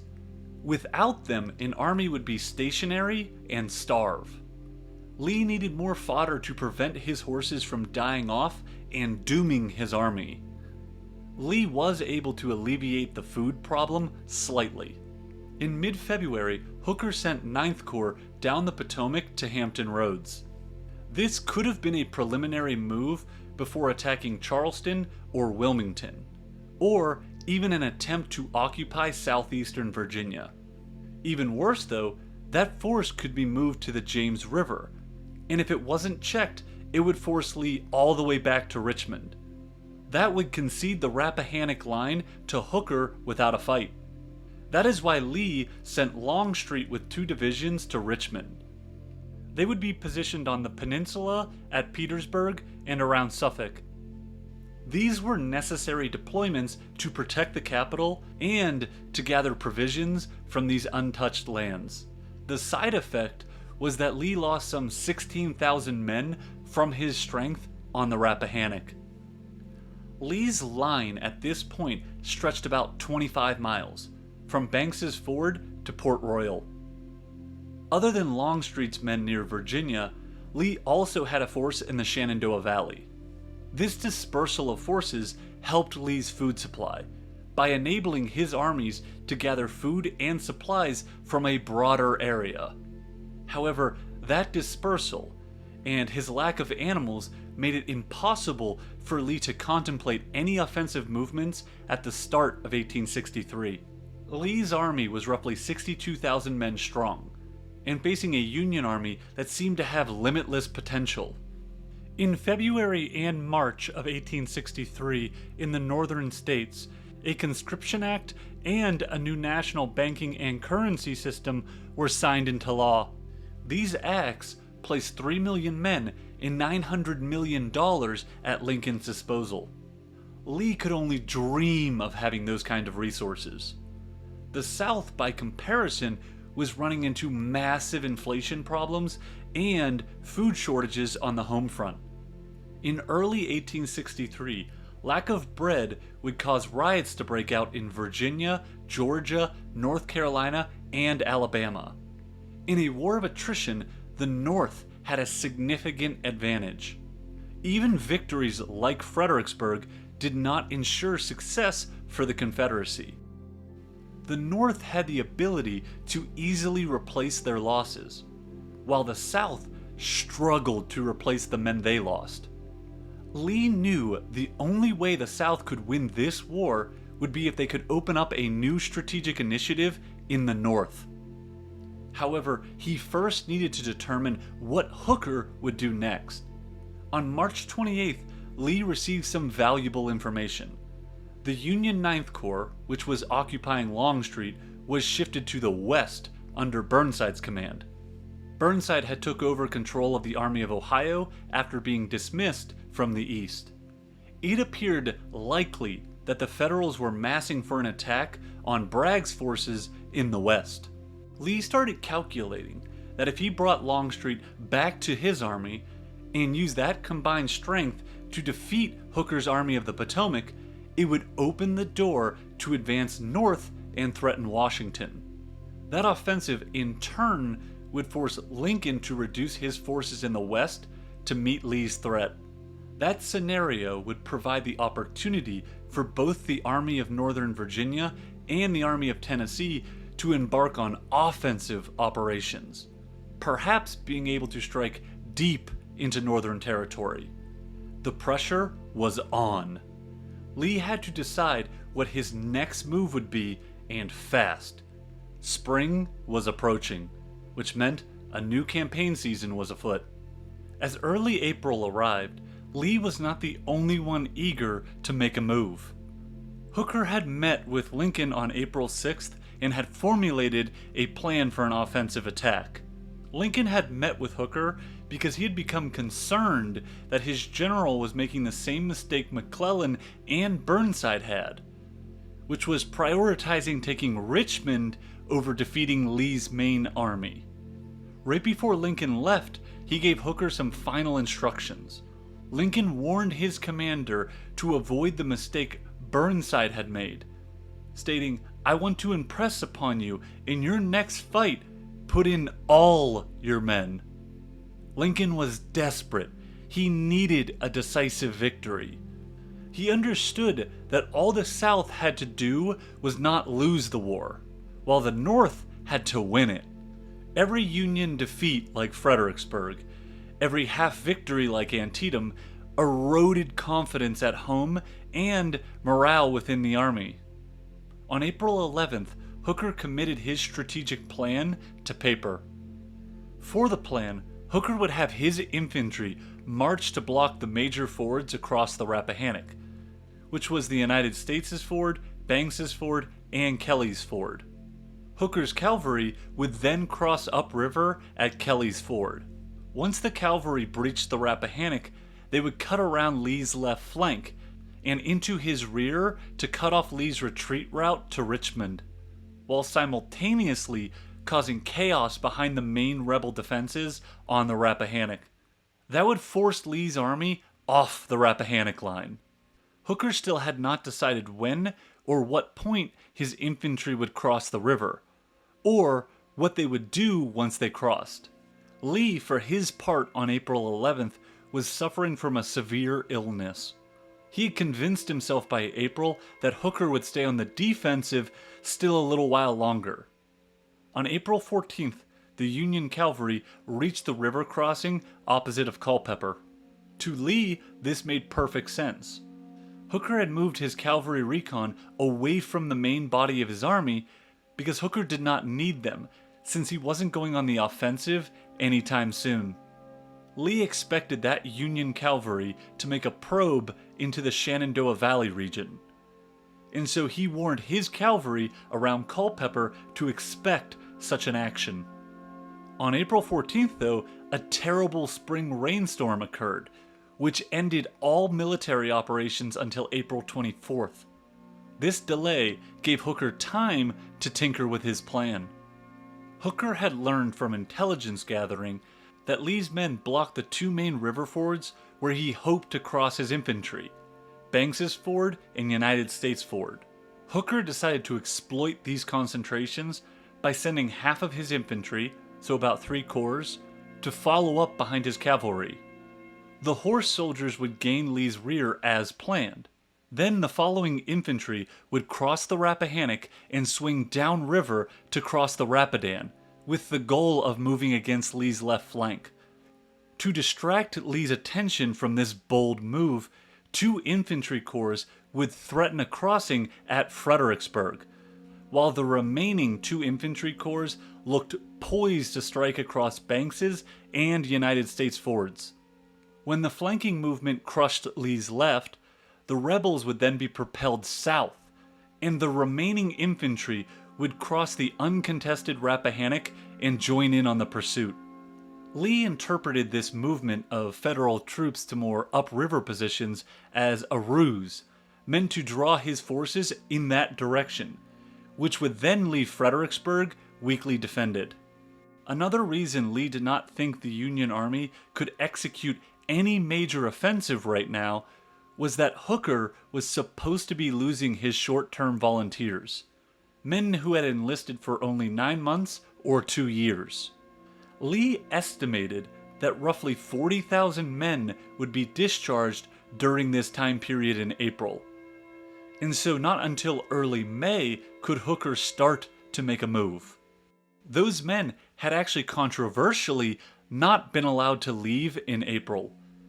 The War Department had insisted they still had 1 more month of service to go. Hooker's army began its advance on April 27th, and by early morning April 29th, 134,000 men and some 400 guns were poised to strike. The army traveled light to maximize their speed. The toughest march was by Hooker's right wing. That wing consisted of Howard's 11th Corps, Slocum's 12th Corps, and Meade's 5th Corps. They were tasked with marching all the way to Kelly's Ford before pivoting south towards Lee's left flank. Hooker selected these 3 corps because they were encamped the furthest from Lee near Aquia Landing. Their movement was less likely to be detected by the rebels, especially since Lee had pulled his cavalry back to protect the Shenandoah Valley. The remaining 4 corps, 2 of which had encamped around Falmouth, further protected the right wing's march by moving straight towards Lee. Sedgwick's 6th Corps, the largest corps in the army with over 23,000 men, advanced to Franklin's Crossings 2 miles below Fredericksburg. They would lay pontoons on the site of Burnside's lower bridges and reenact the December crossings of Franklin's left Grand Division. Reynolds' 1st Corps would move in concert with Sedgwick's, advancing at Fitzhugh's Crossing nearly 2 more miles downriver. Sickles' 3rd Corps would be in reserve for Sedgwick and Reynolds. Couch left 1 division of 2nd Corps near Falmouth, while taking his other 2 divisions to Banks's Ford. Stoneman's cavalry received some updated instructions as well. They would advance in 2 columns after crossing Kelly's Ford. One column would push Stuart's cavalry out of Culpeper, while the second, which was the larger of the two, headed straight for the Rapidan at Rapidan Station. Lee did not react to these initial movements, and so on April 28th, the first moves to breach the Rappahannock began. Union cavalry crossed the river at Kelly's Ford by 5 p.m. The larger column, with about 2/3 of the riders, struck for Raccoon Ford on the Rapidan, while the other went toward Brandy Station and Stuart's unsuspecting cavalry. This cleared the way for the 11th Corps to cross a few hundred miles from Kelly's Ford. Unlike the December disaster, the pontoons arrived on time, and the Union infantry quickly pushed away the light defenses of the Confederates. By the time Lee learned of the crossing the next morning of April 29th, Sedgwick and Reynolds were crossing in his front. The pontooners began their work in the early morning fog, and by 10:30 a.m. the bridges were complete. The Federal soldiers then quickly secured a bridgehead across the Rappahannock. Early responded minimally to the threat. He placed a division along the Richmond, Fredericksburg, and Potomac Railroad line. His line stretched from Massaponax Creek on the right to Deep Run on the left. By evening, the Federals had firmly secured their bridgehead across the Rappahannock. That move, combined with the Federal crossings at the Rapidan, brought Lee to the conclusion that Hooker was attempting to turn his left and reach his rear. Lee's final orders of the day instructed McLaws, whose division commanded the heights above Fredericksburg, to guard against an attack to his left. Next, he told Anderson, who had been shielding Lee's army's left by blocking the United States Ford, to pull back and use a portion of his division to block the turnpike between Fredericksburg and Chancellorsville. Elsewhere on the 29th, one Union cavalry column had been stalled at Brandy Station, and the other column reached the Rapidan. Hooker's infantry continued to make solid progress. Meade's corps had crossed at Elley's Ford, while Slocum and Howard had crossed pontoons at Germanna Ford. All that remained for the infantry was to follow the roads to Chancellorsville, which was where Hooker would rejoin them the next day to coordinate the attack on Lee's left. On Thursday, April 30th, everything fell into place for the Federals. Hooker methodically closed in on Lee's left flank. Meade's men left the Rapidan at 4 a.m. and reached Chancellorsville at noon. Slocum would unite with Meade shortly after. Meade and Slocum wanted to press on, but they were told they had to wait for Couch and Sickles to unite with them. Couch would be moving his men from Banks's Ford to cross at United States Ford, and was expecting to arrive later that evening. When Lee ordered McLaws and Anderson to pull back to protect his left, it had left the United States Ford undefended. Sickles' corps would cross at that ford on the next morning of May 1st. Hooker would be arriving to take command on the 30th, and so Meade and Slocum set to work preparing defenses around Chancellorsville. Stoneman's cavalry made less progress than the infantry on the 30th. Neither of the columns were able to fully breach the Rapidan that day. One column had some horsemen cross, but reports of Confederate cavalry in the vicinity made Stoneman cautious. The other column had advanced through Culpeper unopposed, and made it to Rapidan Station. However, by then it was dark, and so they bedded down for the night. Sedgwick, who was the senior commander on the Union left, had a tough assignment on the 30th. They were to sit with their backs to the Rappahannock and occupy the Confederates' attention for the day. The Union left wing was not to advance any further unless Lee fell back or moved against the Federal right wing. Lee was not fooled by Sedgwick's crossing. He knew the real threat to his army was to his left flank. Lee rushed artillery and engineers to support Anderson's men as they dug in to protect the left flank. Next, Lee would embark on a bold move that broke every military rulebook. Lee would leave early with 11,000 men, and less than a third of his army's guns to defend the right near Sedgwick. Next, he would marshal his remaining 42,000 men against Hooker's right wing. Stuart, on Lee's far left, also divided his cavalry under Lee's instructions. One force would harass the Union cavalry's advance as much as possible, while the other rushed to join Lee's main army for the upcoming battle. Stuart's cavalry would be a key recon asset for Lee in the Battle of Chancellorsville. By May 1st, Lee would have his counterstrike in position to move on Hooker's right wing. It was incredibly dangerous for Lee to divide his army in this way. Every tactical handbook forbade dividing your army in the face of the enemy. Lee frankly didn't seem to care about that rule. He had divided his army numerous times in the past, like at the 7 Days battles, Second Manassas, and at Antietam. This division was definitely his most bold attempt yet. Lee believed deeply that he had to hold the Rappahannock line. Once the Federals breached that river, it could cripple the Confederate communication and transportation, which in turn would open up a variety of strategic options for the Federal armies, while limiting the Confederate options. Basically, if Lee lost the Rappahannock, the Confederacy would lose the war. Hooker, meanwhile, had taken control of his right wing. However, how he specifically planned to defeat Lee's army is a mystery. Hooker, throughout this plan, had gone to extreme lengths to protect its secrecy.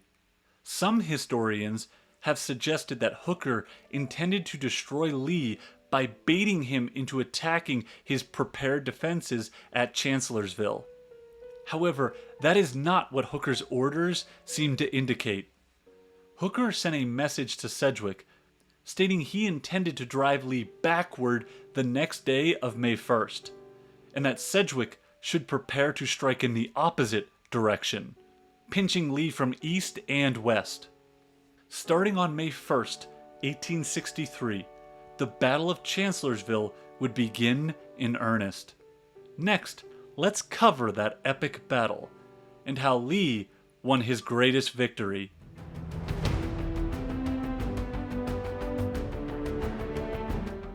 The Battle of Chancellorsville officially is listed as starting on April 30th and ending on May 6th. But the primary fighting of this battle occurred from May 1st through May 4th. Let's go day by day into this iconic clash. On May 1st, Hooker had the main elements of his army across the Rappahannock. At around 11 a.m., Hooker ordered portions of 3 corps to advance by 3 different routes. Meade's 5th Corps held the left, marching along the river road towards Banks's Ford. Once the Federals secured that river crossing, reinforcements could safely and speedily join the main body by that route. By using Banks's rather than United States Ford, Hooker could shorten his lines of communication by about a half dozen miles. Sykes's division, which was normally attached to Meade's corps, headed down the Orange Turnpike towards Zoan Church, where Hooker intended to make his headquarters. They were followed in close order by Hancock's division of Couch's 2nd Corps. Finally, Slocum was on the right. He started his corps down the Plank Road with Howard trailing him. Unluckily for Hooker, he advanced a day late. To have seized the Zoan Church Ridge, it would have given him a formidable position for either defensive or offensive operations. However, Richard Anderson's division had settled in on this spot, and he and McLaws had been digging in for the last 12 hours. On April 30th, Meade and Slocum had wanted to advance to take that strategic location. But Hooker had held them back. Now, on May 1st, Jackson had reached the ridge, and Stonewall would take control to launch an attack of his own. Jackson would have 27,000 men under his command when he ordered the advance at 10:30 a.m. The main lines would collide in the center, pitting Sykes' men in a brutal fight with McLaws' men. This area of Chancellorsville was heavily wooded and tangled with brush. It was a slog to move through. Sykes' division did make some initial gains, but the center units had outpaced their support units on the flanks, exposing them to deadly crossfire. By 1 p.m., Sykes was in danger from the Confederate lines closing in from both sides. Hancock's division then advanced to relieve the pressure on Sykes. On the Union right, Slocum could not be expected to help out the center. His men had their hands full with the terrain and the rebels. The tough fighting on this front led the Federal right to lag nearly 2 miles behind from where Sykes was heavily engaged. Meade had actually almost made it to Banks's Ford by this point. He could have pitched in to help, but this is where Hooker's communication issues came into play. For the Chancellorsville campaign, Hooker had regularly only told his corps commanders their job, and not the jobs of any of the other commanders, which prevented them from knowing the strategic goal of operations. What makes that a problem is that Hooker's corps commanders could not show flexibility or initiative, since they never knew the broader vision of Hooker's strategy. They only knew their specific objective. Meade had been told his objective was the ford, and so he stayed focused on that. By 2 p.m., Hooker had grown nervous. He had learned Jackson's men were arriving from Fredericksburg, and so he could either fight it out here and now or pull back. Fighting Joe chose to recall all 3 of his columns and establish a defensive position around Chancellorsville. Lincoln had warned him about being too rash, and so this felt like a sensible decision with Jackson's numbers growing. By nightfall, the 3 Union forces had slowly peeled back and executed a successful fighting withdrawal back to Chancellorsville. Hooker now had to decide what course to take next. Should he attack Lee or stay on the defensive? Hooker had 70,000 men and 208 guns at his disposal. As well, he could gain additional strength by pulling Reynolds' corps from the Fredericksburg area to Chancellorsville. Hooker decided he would form a strong defensive line and await Lee's attack. To strengthen his defensive perimeter, Hooker had planned for Reynolds' First Corps to join the Union right and extend Howard's line from the Turnpike to Ellie's Ford. That would plug the only gap in the Federals' 6-mile-long perimeter. As of now, Howard's 11th Corps covered the right. Birney's division of the 3rd Corps covered Hazel Grove. The 12th Corps covered the line between the Plank Road and Fairview. 2 divisions of 2nd Corps stretched out from that point to the Chancellorsville Crossroads, before curling back towards the Rappahannock. 5th Corps extended the line northeast along the Mineral Springs Road, and 2 more divisions of 3rd Corps formed a reserve behind the Chancellor House. Now let's shift over to the town of Fredericksburg and cover the events of May 1st there. Sedgwick and Reynolds' corps had spent a very anxious day on the rebel side of the Rappahannock. They were worried that if they had to expose their men to an offensive attack, they would be overwhelmed by the Confederates on the high ground. They felt even more isolated from the rest of the Union armies because communication was frequently disrupted and delayed due to the distance and telegraph issues. Throughout May 1st, they would receive a variety of contradictory and delayed orders, requesting them to attack and then not attack. Ultimately, no real action took place on this flank on May 1st. Up next, the Union cavalry columns in the west. They had very little impact on May 1st. One column remained held up at Rapidan Station, while the other column advanced toward Louisa Courthouse, destroying everything of military value they could on the advance. However, by 6 p.m., they were still 9 hours from Louisa Courthouse.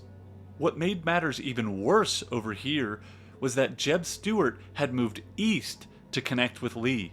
That meant that the Federal cavalry only faced weak resistance in this region, and so they should have been able to move and accomplish objectives at will.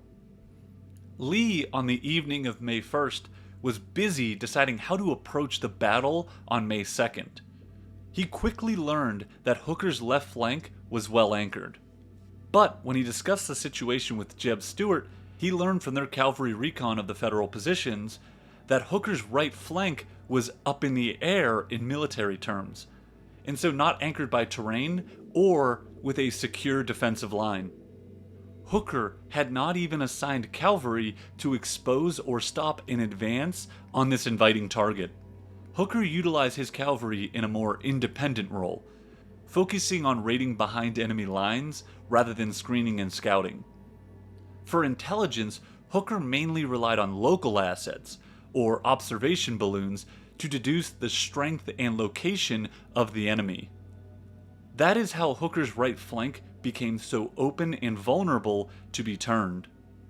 Lee was about to make another massive gamble. His main line faced a formidable threat, and in order to pull off this flanking maneuver, he would have to divide his forces once again. If the Federals struck at his weak center while the flanking move was in motion, Lee's army would be destroyed. Lee was a gambler though, and he felt confident Hooker would not move aggressively against his front.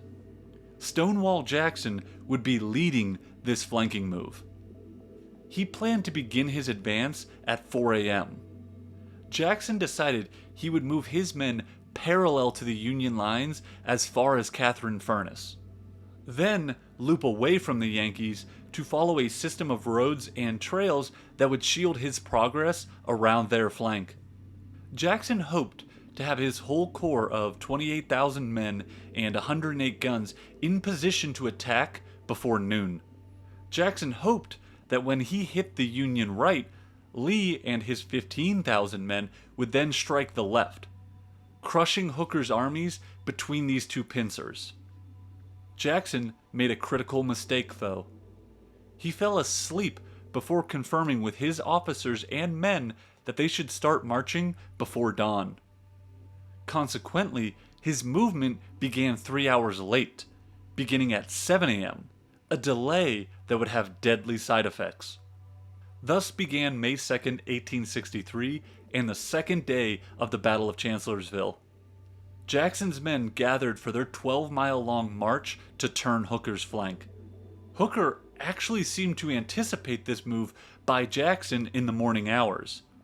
Before Jackson's corps had started marching, Hooker visited his right and pointed out some of the weaknesses. However, he felt the woods were too dense on this flank for the enemy to launch a coordinated attack here. At 9 a.m., after Hooker returned to his headquarters, the Federal troops at Hazel Grove reported that Jackson's column had moved south past Catherine Furnace. Lee then committed to a bold distraction. On Hooker's strong left, Lee sent out skirmishers with the sole purpose of diverting Hooker's attention to the left flank. He cautioned the men on the left to only hold the Federals' attention and to avoid a general engagement. Lee wanted Union commanders to focus their primary attention on the left long enough for Jackson to get in position on their right for a crippling strike. Hooker and his generals had no idea where Jackson was headed. His observation balloons could not get a clear vantage point of the rebel troop dispositions because of heavy wind that day. Without that bird's eye intel, Sickles came to the wrong conclusion. He thought that Jackson's column was pivoting south to retreat. Hooker then sent word to Howard to advance his pickets and to be wary of a Confederate attack on his flank. Hooker wanted to make sure that Jackson wasn't trying to trick his army with their move south.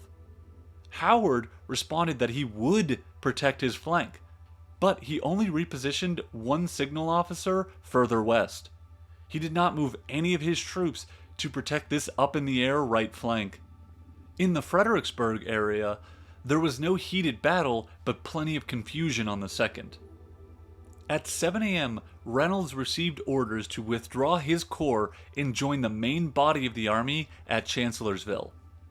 Hooker had decided to stack the weight of his attack on the right wing, which meant abandoning any thought of an offensive strike against Early on Lee's right. Unfortunately for the Federals, the order had been sent out 5 hours earlier, and the withdrawal was supposed to have been completed under the cover of darkness. Reynolds did move at once after receiving the order, though, but because the sun had risen, his column was subjected to Confederate artillery fire all morning as they recrossed the Rappahannock. His corps did not arrive at United States Ford until sunset. That meant Reynolds' men would not be in a position on Hooker's right during the fighting on May 2nd. As well, it meant Sedgwick's men would be the lone corps left near Fredericksburg. On the Confederate side near Fredericksburg, Early had actually lightened his defenses severely on May 2nd.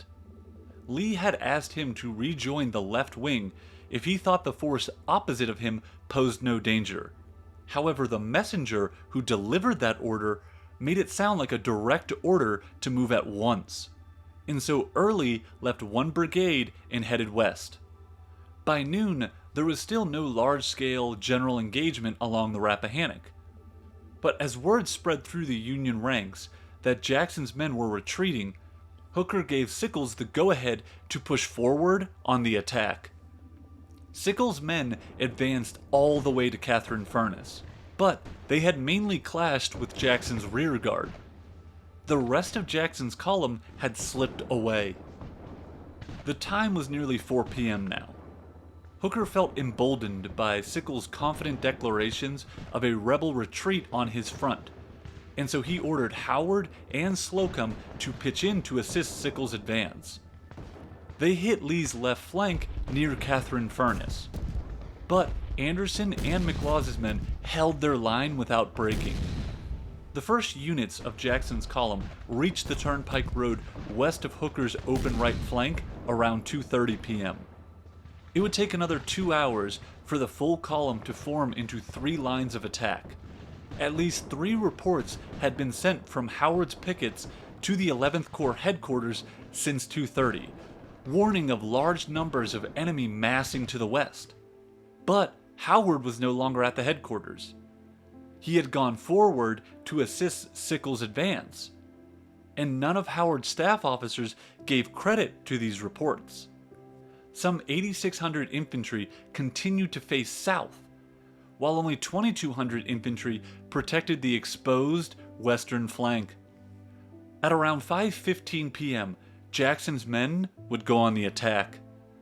Hooker had no idea the danger his right was under. At around 4 p.m., he had messaged Sedgwick to move his whole force across the Rappahannock as soon as possible for an attack on Fredericksburg. Lee's army was in flight, he said. Now was the moment to take Fredericksburg. The delay in communication meant that Sedgwick did not receive this order until 6:30 p.m. By that time, Hooker was busy with Stonewall Jackson crushing through his right. When Jackson's men advanced, the outnumbered Federal units scattered away frantically. The rebels swept away any and all resistance in their path with ease. By 6 p.m., the center of Jackson's lines had reached a clearing around the Wilderness Church. All that stood between them and Chancellorsville was one Union division and a brigade. The brigade was facing south, though, the wrong direction.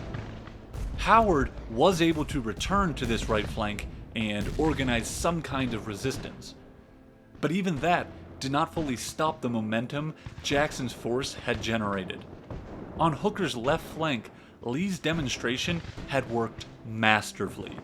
McLaws's men, who had advanced on feints to distract Hooker, had effectively occupied his concern all day. so much so that Hooker never transferred any of his units from his strong left to his wide open right.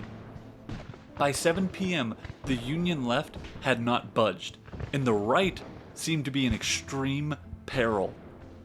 Hooker's headquarters was in complete chaos as the Union commanders tried to stem this rebel attack. Hooker ordered his artillery at Fairview to wheel around and stem the attackers. As well, he pulled whatever reserve divisions and remnants of Howard's Corps together to try and plug this hole in his line that was only a half mile from his headquarters. At 8 p.m., darkness had set in, but a bright full moon over the battlefield allowed Jackson just enough light to continue to press the attack. Even with that moonlight, fighting at night is difficult, as lack of clear vision causes confusion and ultimately complications. Jackson's attack was losing steam. The 3 hours lost in starting the march late this morning were looming large. At 8:45 p.m., Jackson ordered A.P. Hill's division to push all the way to the United States Ford.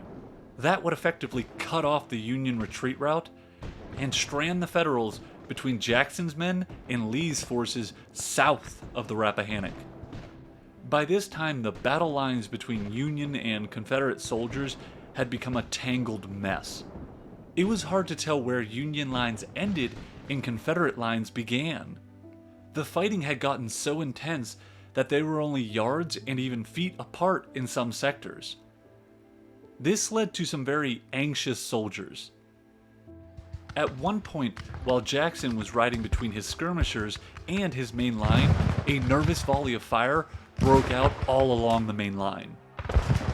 Jackson was struck 3 times, once each in his right hand and left forearm, and more importantly, the 3rd shot landed in his left upper arm, near his shoulder. That 3rd shot had shattered a bone. Stonewall's staff rapidly bandaged his wounds and carried him to the rear. The American Civil War had just taken a dramatic turn. At around this same time, Hooker was devising his plan for the next day. He would outflank Jackson before the rebels could resume the attack. To support this move, at 9 p.m., he ordered Sedgwick to move towards Chancellorsville at the utmost speed. Sedgwick was ordered to attack and destroy any force he encountered and fall onto Lee's rear. Only 1 division should be left behind to occupy Fredericksburg. When Hooker sent this order out, he assumed that Sedgwick had already taken Fredericksburg, like he had been instructed to at 4 p.m.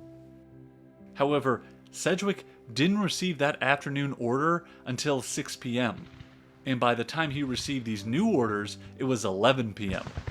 By that time, Sedgwick had barely gained a foothold in Fredericksburg against the rebel resistance. Early had actually returned to the Fredericksburg area after receiving orders stating that the previous request had been a mistake and that they should not leave the town if it was under threat. Soon after receiving that message, Early received another message informing him that the Federals were marching in force towards the town. Early turned his column around to try and save the small force that was still at Fredericksburg, which was facing certain disaster at this point. On May 3rd, the town of Fredericksburg would once again be the site of intense fighting. Unfortunately for Hooker, though, he learned that Sedgwick's force was unable to break through Fredericksburg and reach him before daylight like he was hoping. The final action of May 2nd came around midnight. Sickles was worried that his men would be cut off at Hazel Grove by Jackson's advance, and so he decided to organize a night attack against Stonewall's right. This would establish a continuous Union line. However, the attack was a disaster, as just finding the Confederate lines in this tangled mess of a battlefield proved hazardous. The affair ended quickly as Sickles' men returned to Hazel Grove. Hooker had one final disappointment on May 2nd. The smaller of the cavalry columns had been ordered by Hooker to leave Rapidan Station and reach United States Ford. Unfortunately for Hooker, they tried to slip across at Elley's Ford, only to be attacked and pushed back by Jeb Stuart's men. That cavalry would not cross the Rappahannock until the next morning. The larger column had also fallen way short of expectations. On May 2nd, Hooker had calculated that they should have completed the destruction of the Richmond, Fredericksburg, and Potomac Railroad at Hanover. In fact, that column was still over 25 miles west of Hanover. Hooker had begun the campaign with 72 hours of near perfection. The last 48 hours, he had seen nothing but failure. May 3rd loomed large for the Army of the Potomac. For May 3rd to be a success for the Union cause, Hooker was heavily reliant on Sedgwick to push past the rebel defenses at Fredericksburg and continue onward to outflank Lee, falling on the rear of his main line at Chancellorsville. However, by the morning of May 3rd, Hooker prepared to fight without Sedgwick. After the fighting on May 2nd, Hooker had reorganized his defensive line. His lines now looked like two circles. The bottom circle was formed by Sickles, Slocum, and Couch. They basically encircled the Chancellor House. The upper circle had Meade's Corps securing the right near Elley's Ford. Reynolds' Corps, having arrived, extended Meade's line at a right angle along a creek that ran to the Rappahannock. Howard's Corps took over Hooker's left, along the Mineral Springs Road to the river. Two aspects of this deployment are worth noting. First, 3 of Hooker's corps, Meade's, Reynolds, and Howard's, were confronted by no Confederate troops. Second, and more importantly, Sickles' 7 infantry brigades and 38 guns no longer held Hazel Grove. Sickles had understood the importance of this high ground, and during the night he had urged Hooker to extend his lines to fully encompass it. If they had, the Union lines could have kept Lee's left wing divided from his right wing. They could then strike at those divided forces and destroy them piecemeal. Hooker was afraid that Sickles would be overexposed there and cut off, and so he ordered those units to pull back to Fairview. It was Hooker's most fateful decision since halting the attack towards Fredericksburg 2 days earlier. On the other side of the lines, Lee was still in a strategically dangerous situation. If Hooker became aggressive, he could overwhelm either of Lee's 2 wings in front of Chancellorsville. Lee needed to reunite his 2 wings. He would need Early to keep his rear secure, but Lee knew the bulk of the Union forces were in front of him, and so they were the main target. Tactically, Lee knew what he wanted to do. First, he would put Jeb Stuart in charge of Jackson's men. A.P. Hill would have normally succeeded Jackson, but he was also wounded in the friendly fire incident that got Jackson. Stuart had 32,000 men in position straddling the Plank Road. On the right, Lee commanded 15,000 men personally. The plan was for Stuart to advance on the lower circle's right, while Lee simultaneously hit its left. The grand goal would be to connect the 2 forces. Lee's left flank sat just over 2,000 yards from Stuart's right flank. At 5:30 a.m., Stuart ordered his men to advance. Their advance would be stifled when they came into contact with the Union defenses at Fairview. That's when Stuart found out that Hazel Grove was no longer occupied by the Federal forces. He then immediately sent 2 batteries to take that high ground, which gave the Confederates a decisive artillery edge. In fact, from that high ground, their guns could reach the Union headquarters at the Chancellor House. Even with this rebel artillery pouring down fire, the Union forces held onto their lines against fierce Confederate attacks. Then at 9 a.m., the battle took another turn, when a rebel cannonball split a porch column where Hooker had been standing. The general was hit hard on the head by falling timber, which put him in a daze for much of the battle going forward. As Hooker went to the rear, he put Couch in command of the army. and ordered him to pull every unit back from Chancellorsville to mold into a new line combined with the upper circle. Lee chose this same moment to press his attack on the Federal left.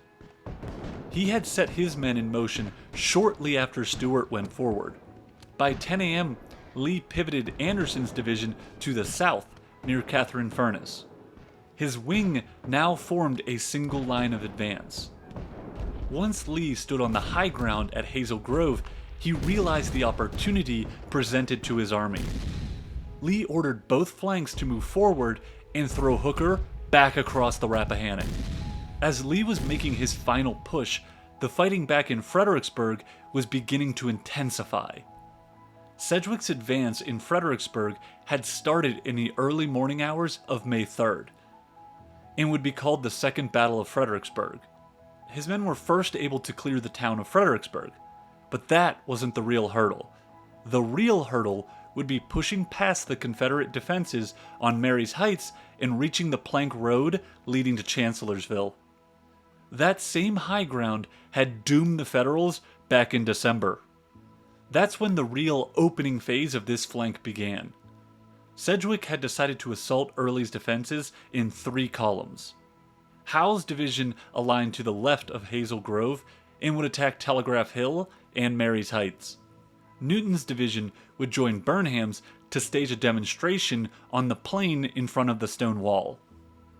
Gibbon would then bring his 2 brigades across the bridges and into Fredericksburg to then hit the left of the Confederate line. This is where Wilcox's men had moved to defend after leaving Banks's Ford. On the extreme left of the Union line, Brooks would hold the rebels in check between Deep Run and Hamilton Station. Early had 13,000 men and 46 guns to oppose Sedgwick's 26,000 men and 66 guns.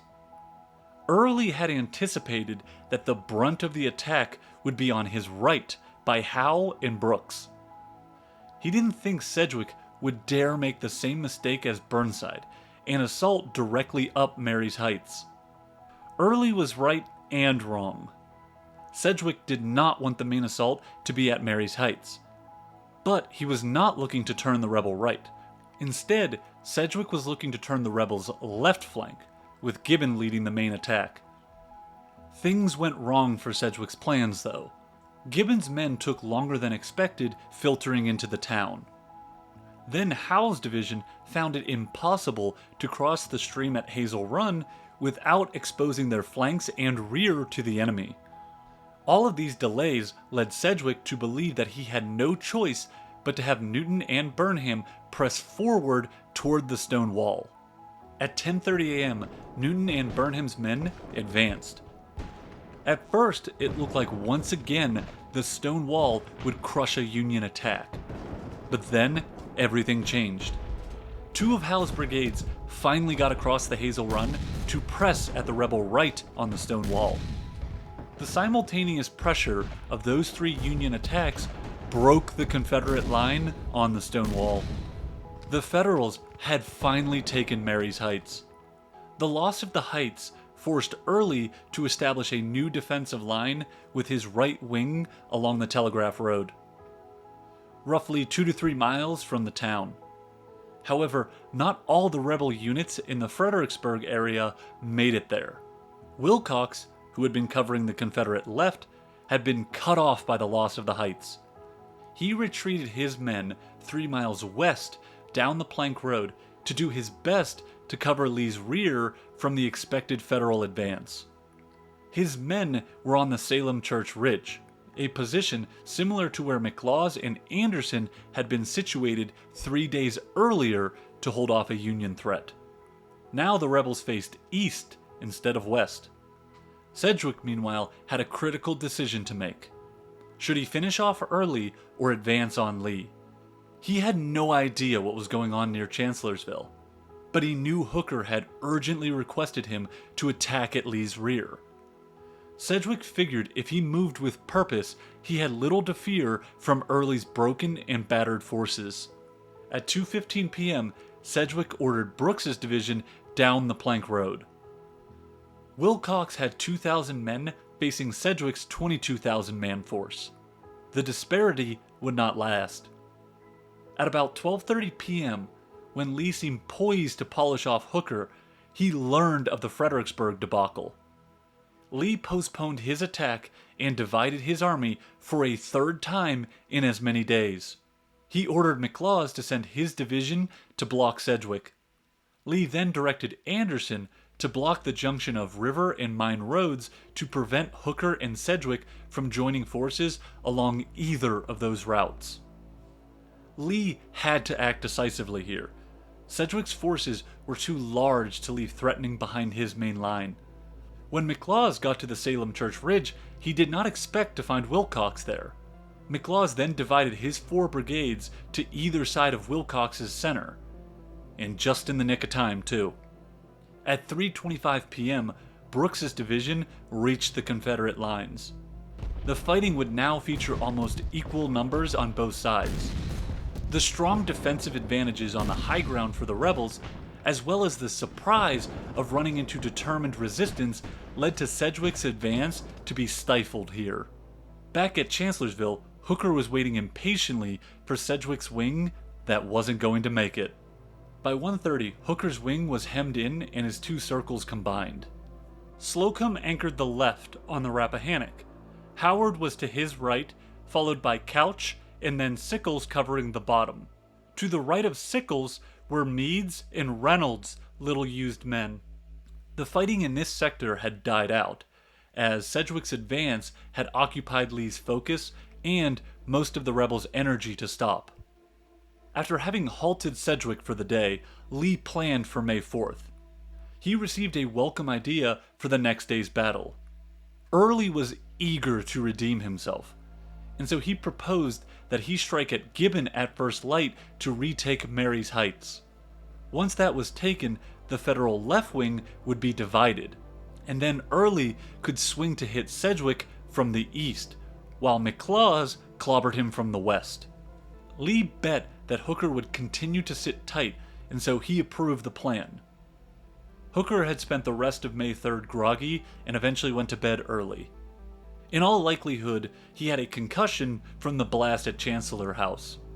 Warren, Hooker's chief engineer, did wake up Hooker at 11 p.m. to explain what happened to Sedgwick, and asked what orders he should relay.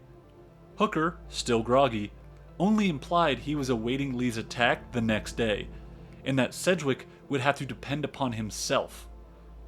Warren knew how desperate for orders Sedgwick was, and so he then took the bold step of composing his own interpretation of Hooker's orders.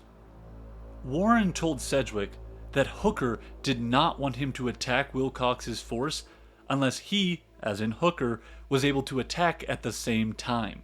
Warren did not make it clear in this message who Hooker would attack at the same time, whether it was Lee or Wilcox. Now, what happened to the cavalry column led by Stoneman that was still to the west? On the night of May 3rd, they were about 25 miles northwest of Richmond. From that location, he divided his 3,500 men into 6 raiding parties. They would burst in all directions to wreak havoc behind Lee's lines. Stoneman's raiders sacked supply depots, tore up rail tracks, destroyed bridges, and cut telegraph wires. But they fell short of severing Lee's Richmond supply lines. The other cavalry column had done very little on May 3rd, lingering behind the Rapidan mainly, which led Hooker to dismiss their commander, Averell, and replace him with Pleasanton. The start of May 4th saw more Confederate success. Early's morning attack had caught Gibbon completely off guard, and by 7:30 a.m., Marye's Heights were once again in the rebels' hands. Gibbon was able to hold on to the town of Fredericksburg, though, where they would hold out for the rest of the day. Early, for his part, had a more important target, pivoting his attack to hit Sedgwick's left. Sedgwick's line at this point actually resembled the horseshoe shape that Hooker's had taken up. Howe held the left, Brooks the bottom, then Newton and Burnham on the right. Early believed that McLaws was going to strike at Sedgwick's right at the same time Early hit the heights. With Sedgwick's escape route through Fredericksburg cut off, Early believed they could squeeze the Federals in a deadly vice. McLaws, though, wanted more men for his attack, and so he requested reinforcements from Lee. Lee was actually thinking along those same lines, and sent 3 of Anderson's brigades east to aid McLaws. That left just 3 divisions to guard Lee's left wing near Chancellorsville. 20,000 men facing 7,000. This may have been Lee's biggest gamble of the campaign. Lee felt it was imperative he destroyed Sedgwick's force before dealing with Hooker's. Hooker's approach to May 4th helped Lee's objectives, as he was perfectly content to sit out all of the action of May 4th. By 11 a.m., the rebel forces were pressing at Sedgwick's, making the Union commander increasingly filled with worry. What messages he did receive from Hooker were not encouraging. Hooker stated that he would send no assistance, and that Sedgwick should take a commanding position near Fredericksburg and hold Banks's Ford for at least another day. 11 a.m. is also when Lee arrived shortly ahead of Anderson's men, who now joined the attack on Sedgwick's perimeter. Lee then learned that McLaws had yet to conduct a recon of the Federal positions. Lee was not pleased. This threat in his rear had delayed his plan to strike at Hooker. Now, these additional delays were hurting their chances to crush Sedgwick's forces. It wasn't until 6 p.m. that McLaws's troops were ready to launch an attack on the Union right flank. Lee wanted Early and Anderson to drive against the left side of Sedgwick's horseshoe. As it collapsed to the river, McLaws should shove the right into the retreating left. The rebels swept forward with deafening yells on a mission to destroy Sedgwick's army. The fighting was intense, with Early's men exerting the most pressure, but ultimately they were unable to crack the Federal line. Anderson's attack went poorly. His men became lost and confused, navigating through the tangled terrain and darkness. Lee doubled down and pushed McLaws to press his attack as hard as possible. Slowly but surely, the Federals gave ground on their right. Sedgwick then ordered his men to form a tight perimeter around Scott's Ford, a mile downriver from Banks's Ford, where 2 pontoon bridges awaited them. In Sedgwick's mind, the time had come to save his corps. He informed Hooker of his plan to recross the Rappahannock that night. Hooker at first gave permission to withdraw, but then 20 minutes later he reversed that decision. It was too late. By the time Sedgwick had received that reversal message, it was about 3:20 a.m. on May 5th, and most of Sedgwick's corps had already crossed the river. Sedgwick had also ordered Gibbon to abandon Fredericksburg. Hooker's left wing was done for the Battle of Chancellorsville. Only his right wing remained below the Rappahannock. After Sedgwick's retreat in the early morning hours of May 5th, Lee shifted his focus back to the Chancellorsville area. He sent Early back to Fredericksburg to keep an eye on Sedgwick. Then at noon, he sent McLaws's division back to Chancellorsville with Anderson following behind. Lee wanted to destroy Hooker's army once and for all. McLaws and Anderson would strike from the east, while Stuart attacked from the west. Hooker on May 5th had made a critical decision. It was time to pull his main army back across the Rappahannock. He blamed nearly everyone but himself for his campaign's failure. He blamed Sedgwick not following orders, his 2-year and 9-month enlistments had already begun to go home, and finally, the terrain had not been conducive for offensive operations. The plans for both Lee and Hooker then came undone, when a rainstorm started at roughly 2 p.m. on May 5th. The rain stayed constant, only briefly pausing at mid-afternoon, only to then ramp back up again through the rest of the night. The landscape became a muddy quagmire. This forced Lee to suspend his attack until the next morning of May 6th. Meanwhile, Hooker's retreat attempt was significantly slowed. In fact, at 9 p.m., the Federals had to halt their crossing on the Rappahannock in order to let the water level recede down to uncover the bridges. Not until after 1 a.m. on May 6th were the bridges deemed safe enough to resume the crossing. For nearly 7 hours, the Army of the Potomac slogged back into the camps that they had so confidently left only a few days before. When dawn arrived on May 6th, Lee was brought the news that Hooker had given him the slip. Lee was livid. This was the second time in a row he had the Army of the Potomac with its back to the Rappahannock, only to see it barely slip away from total destruction. The Battle of Chancellorsville was over. All that was left to do was assess the damage. In 4 days of vicious fighting, the Union Army lost over 17,000 casualties with over 1,600 killed. The Confederates had lost over 12,000 casualties with over 1,600 killed as well. For context though, proportionally, Lee's army suffered more severely. 22% of his army was gone, as opposed to 13% of Hooker's. Finally, let's cover the immediate aftermath and the strategic consequences of the Battle of Chancellorsville.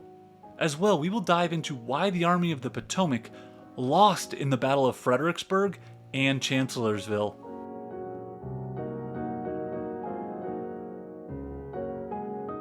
The aftermath of Chancellorsville was less explosive than the Battle of Fredericksburg, but it had much more wide-ranging repercussions. For Lee, it was a victory, but not the total victory he wanted. Sure, his army held the Rappahannock line. However, Hooker had escaped destruction. That was critical to Lee because he knew the South could not survive a long war. They just didn't have the resources. They needed a decisive victory over the Army of the Potomac if there was any hope of the Confederacy winning the war. That is why on May 14th, Lee traveled to Richmond to press the case for another strike into Northern Territory. That request was granted. Lee would once again be on the move north. This time he would reach Pennsylvania for the ultimate date with destiny at the Battle of Gettysburg. However, Lee would not have Stonewall Jackson for that engagement. Jackson would die from his wounds on May 10th. Losing Jackson was devastating to the Army of Northern Virginia. Not having his sturdy presence at Gettysburg is a major reason why the Confederates lost that key battle. Lee went so far as to say, after Jackson was first wounded, "He has lost his left arm, but I have lost my right arm." On the Union side, Lincoln took the news of Chancellorsville hard. He was worried that his army's morale would collapse after once again being defeated by Lee's rebels. Lincoln also had Halleck probe into what had gone wrong. The overwhelming theme the general-in-chief found was that Hooker had failed. Confidence in Hooker within the Army of the Potomac had disappeared.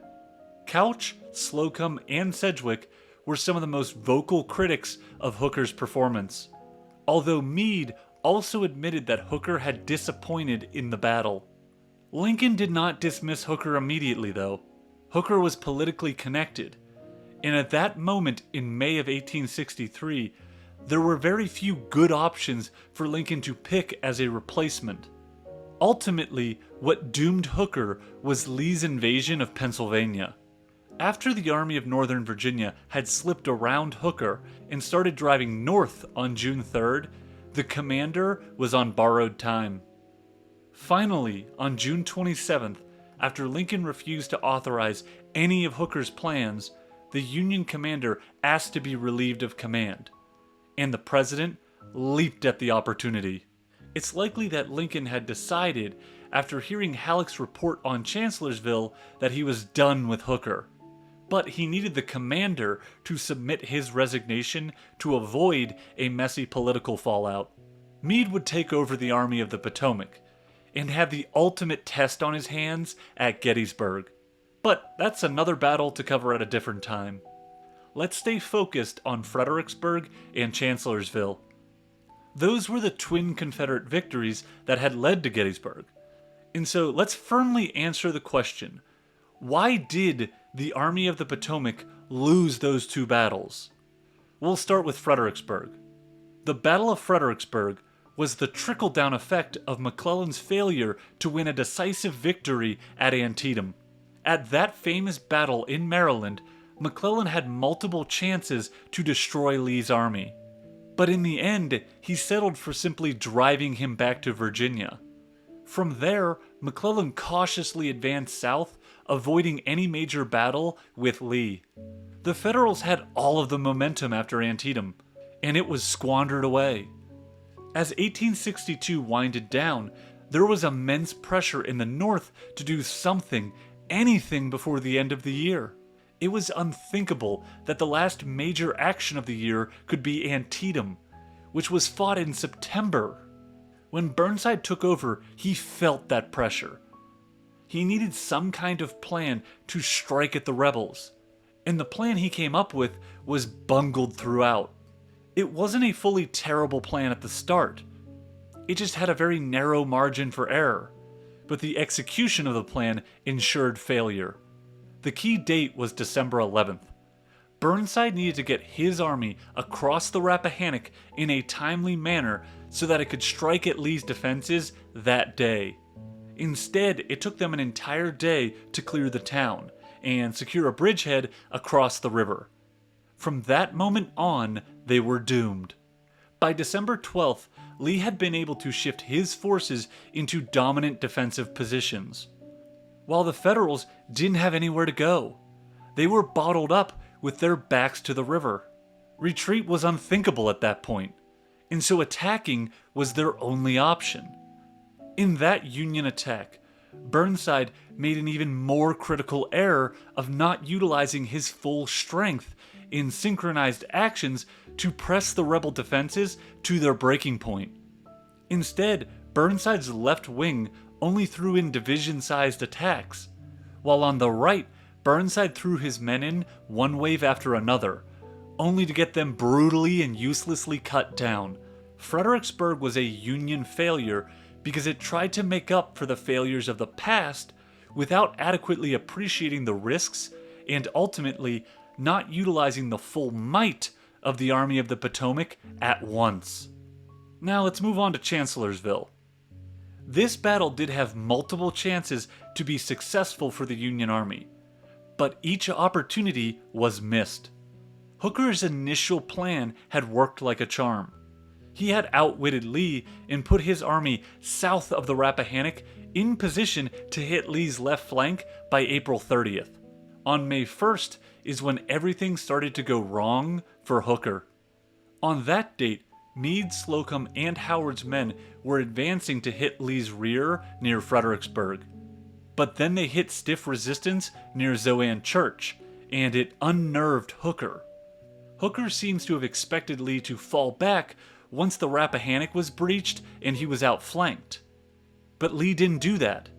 He didn't retreat and he formed a counterattack. That's when Jackson and his men arrived on the left. And when Hooker's men made contact with Jackson's men at Zoan Church, it was the first time in Hooker's campaign that something did not go the way he expected. From there, Hooker shifted his mentality from striking at Lee to playing a defensive role and letting Lee strike at him. On May 2nd, things only got worse for Hooker. His far right was up in the air, and granted, he did warn Howard of the danger, but he never emphasized the issue.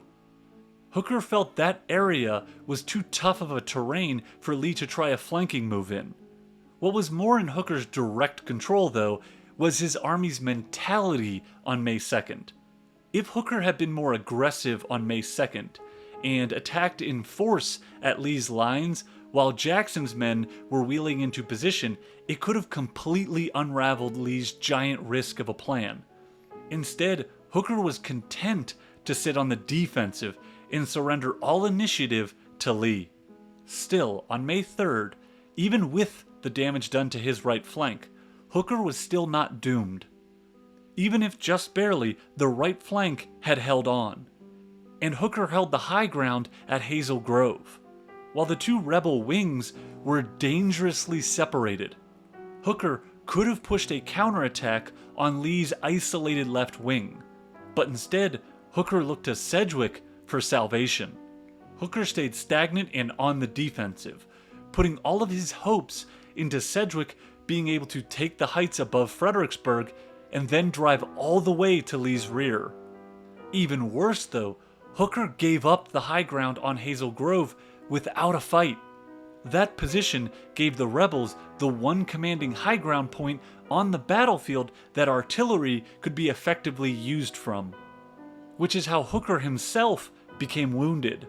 Sedgwick's men did come close to saving Hooker, but Lee did the impossible once again when he shifted McLaws away from Chancellorsville to confront Sedgwick's advance.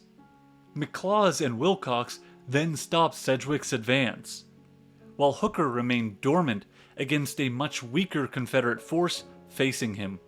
That Confederate force would get even weaker on May 4th, when Lee shifted Anderson to aid in the attack on Sedgwick. While Sedgwick was being hit on all sides, Hooker remained inactive once again on May 4th. He seemed to be paralyzed by Lee's army. From May 2nd through May 4th, Hooker forgot about Lincoln's most important advice: put in all your troops. Hooker left full corps inactive for days at a time throughout the Chancellorsville battle. Finally, by May 6th, Hooker could have still repulsed or even counterattacked Lee's forces. Hooker had the numbers advantage while working behind interior lines with strong defensive preparations made. But by then, Hooker had lost all nerve, and retreat was all he could think about. You could try and blame a likely concussion for why Hooker became so indecisive. That blow to the head definitely did not help matters. However, Hooker made critical errors on May 1st, 2nd, and 3rd, all before being wounded. What most likely caused Hooker's unnerving was the massive task of commanding such a large army. Let me be clear, that is no easy task. Trying to navigate a battle while organizing the movements of over 100,000 men is a skill very few possess. Unfortunately for Hooker, he was facing one of those few men in Lee. Lee consistently outgeneraled Hooker on those May days in 1863. Those victories then gave Lee the chance to try one more invasion of the North. In the context of the Civil War, the twin Confederate victories of Fredericksburg and Chancellorsville are massively important to learn about, and I think they get largely underrated. They're underrated for one because the Confederates lost the war, but also because they are sandwiched between two much more iconic battles, Antietam and Gettysburg. However, they are critically important to the story of the Civil War. After the Union victory at Antietam, the Federals had all the momentum to follow Lee and decisively defeat him. They wasted that opportunity, as it was firmly crushed on the plains of Fredericksburg. Then in May of 1863, it looked as though Hooker would right the wrongs of Burnside and McClellan, only to have himself get outgeneraled by Lee. That loss at Chancellorsville opened a strategic opportunity to drive north for the Confederates, for one more invasion attempt. That is why Fredericksburg and Chancellorsville matter so much.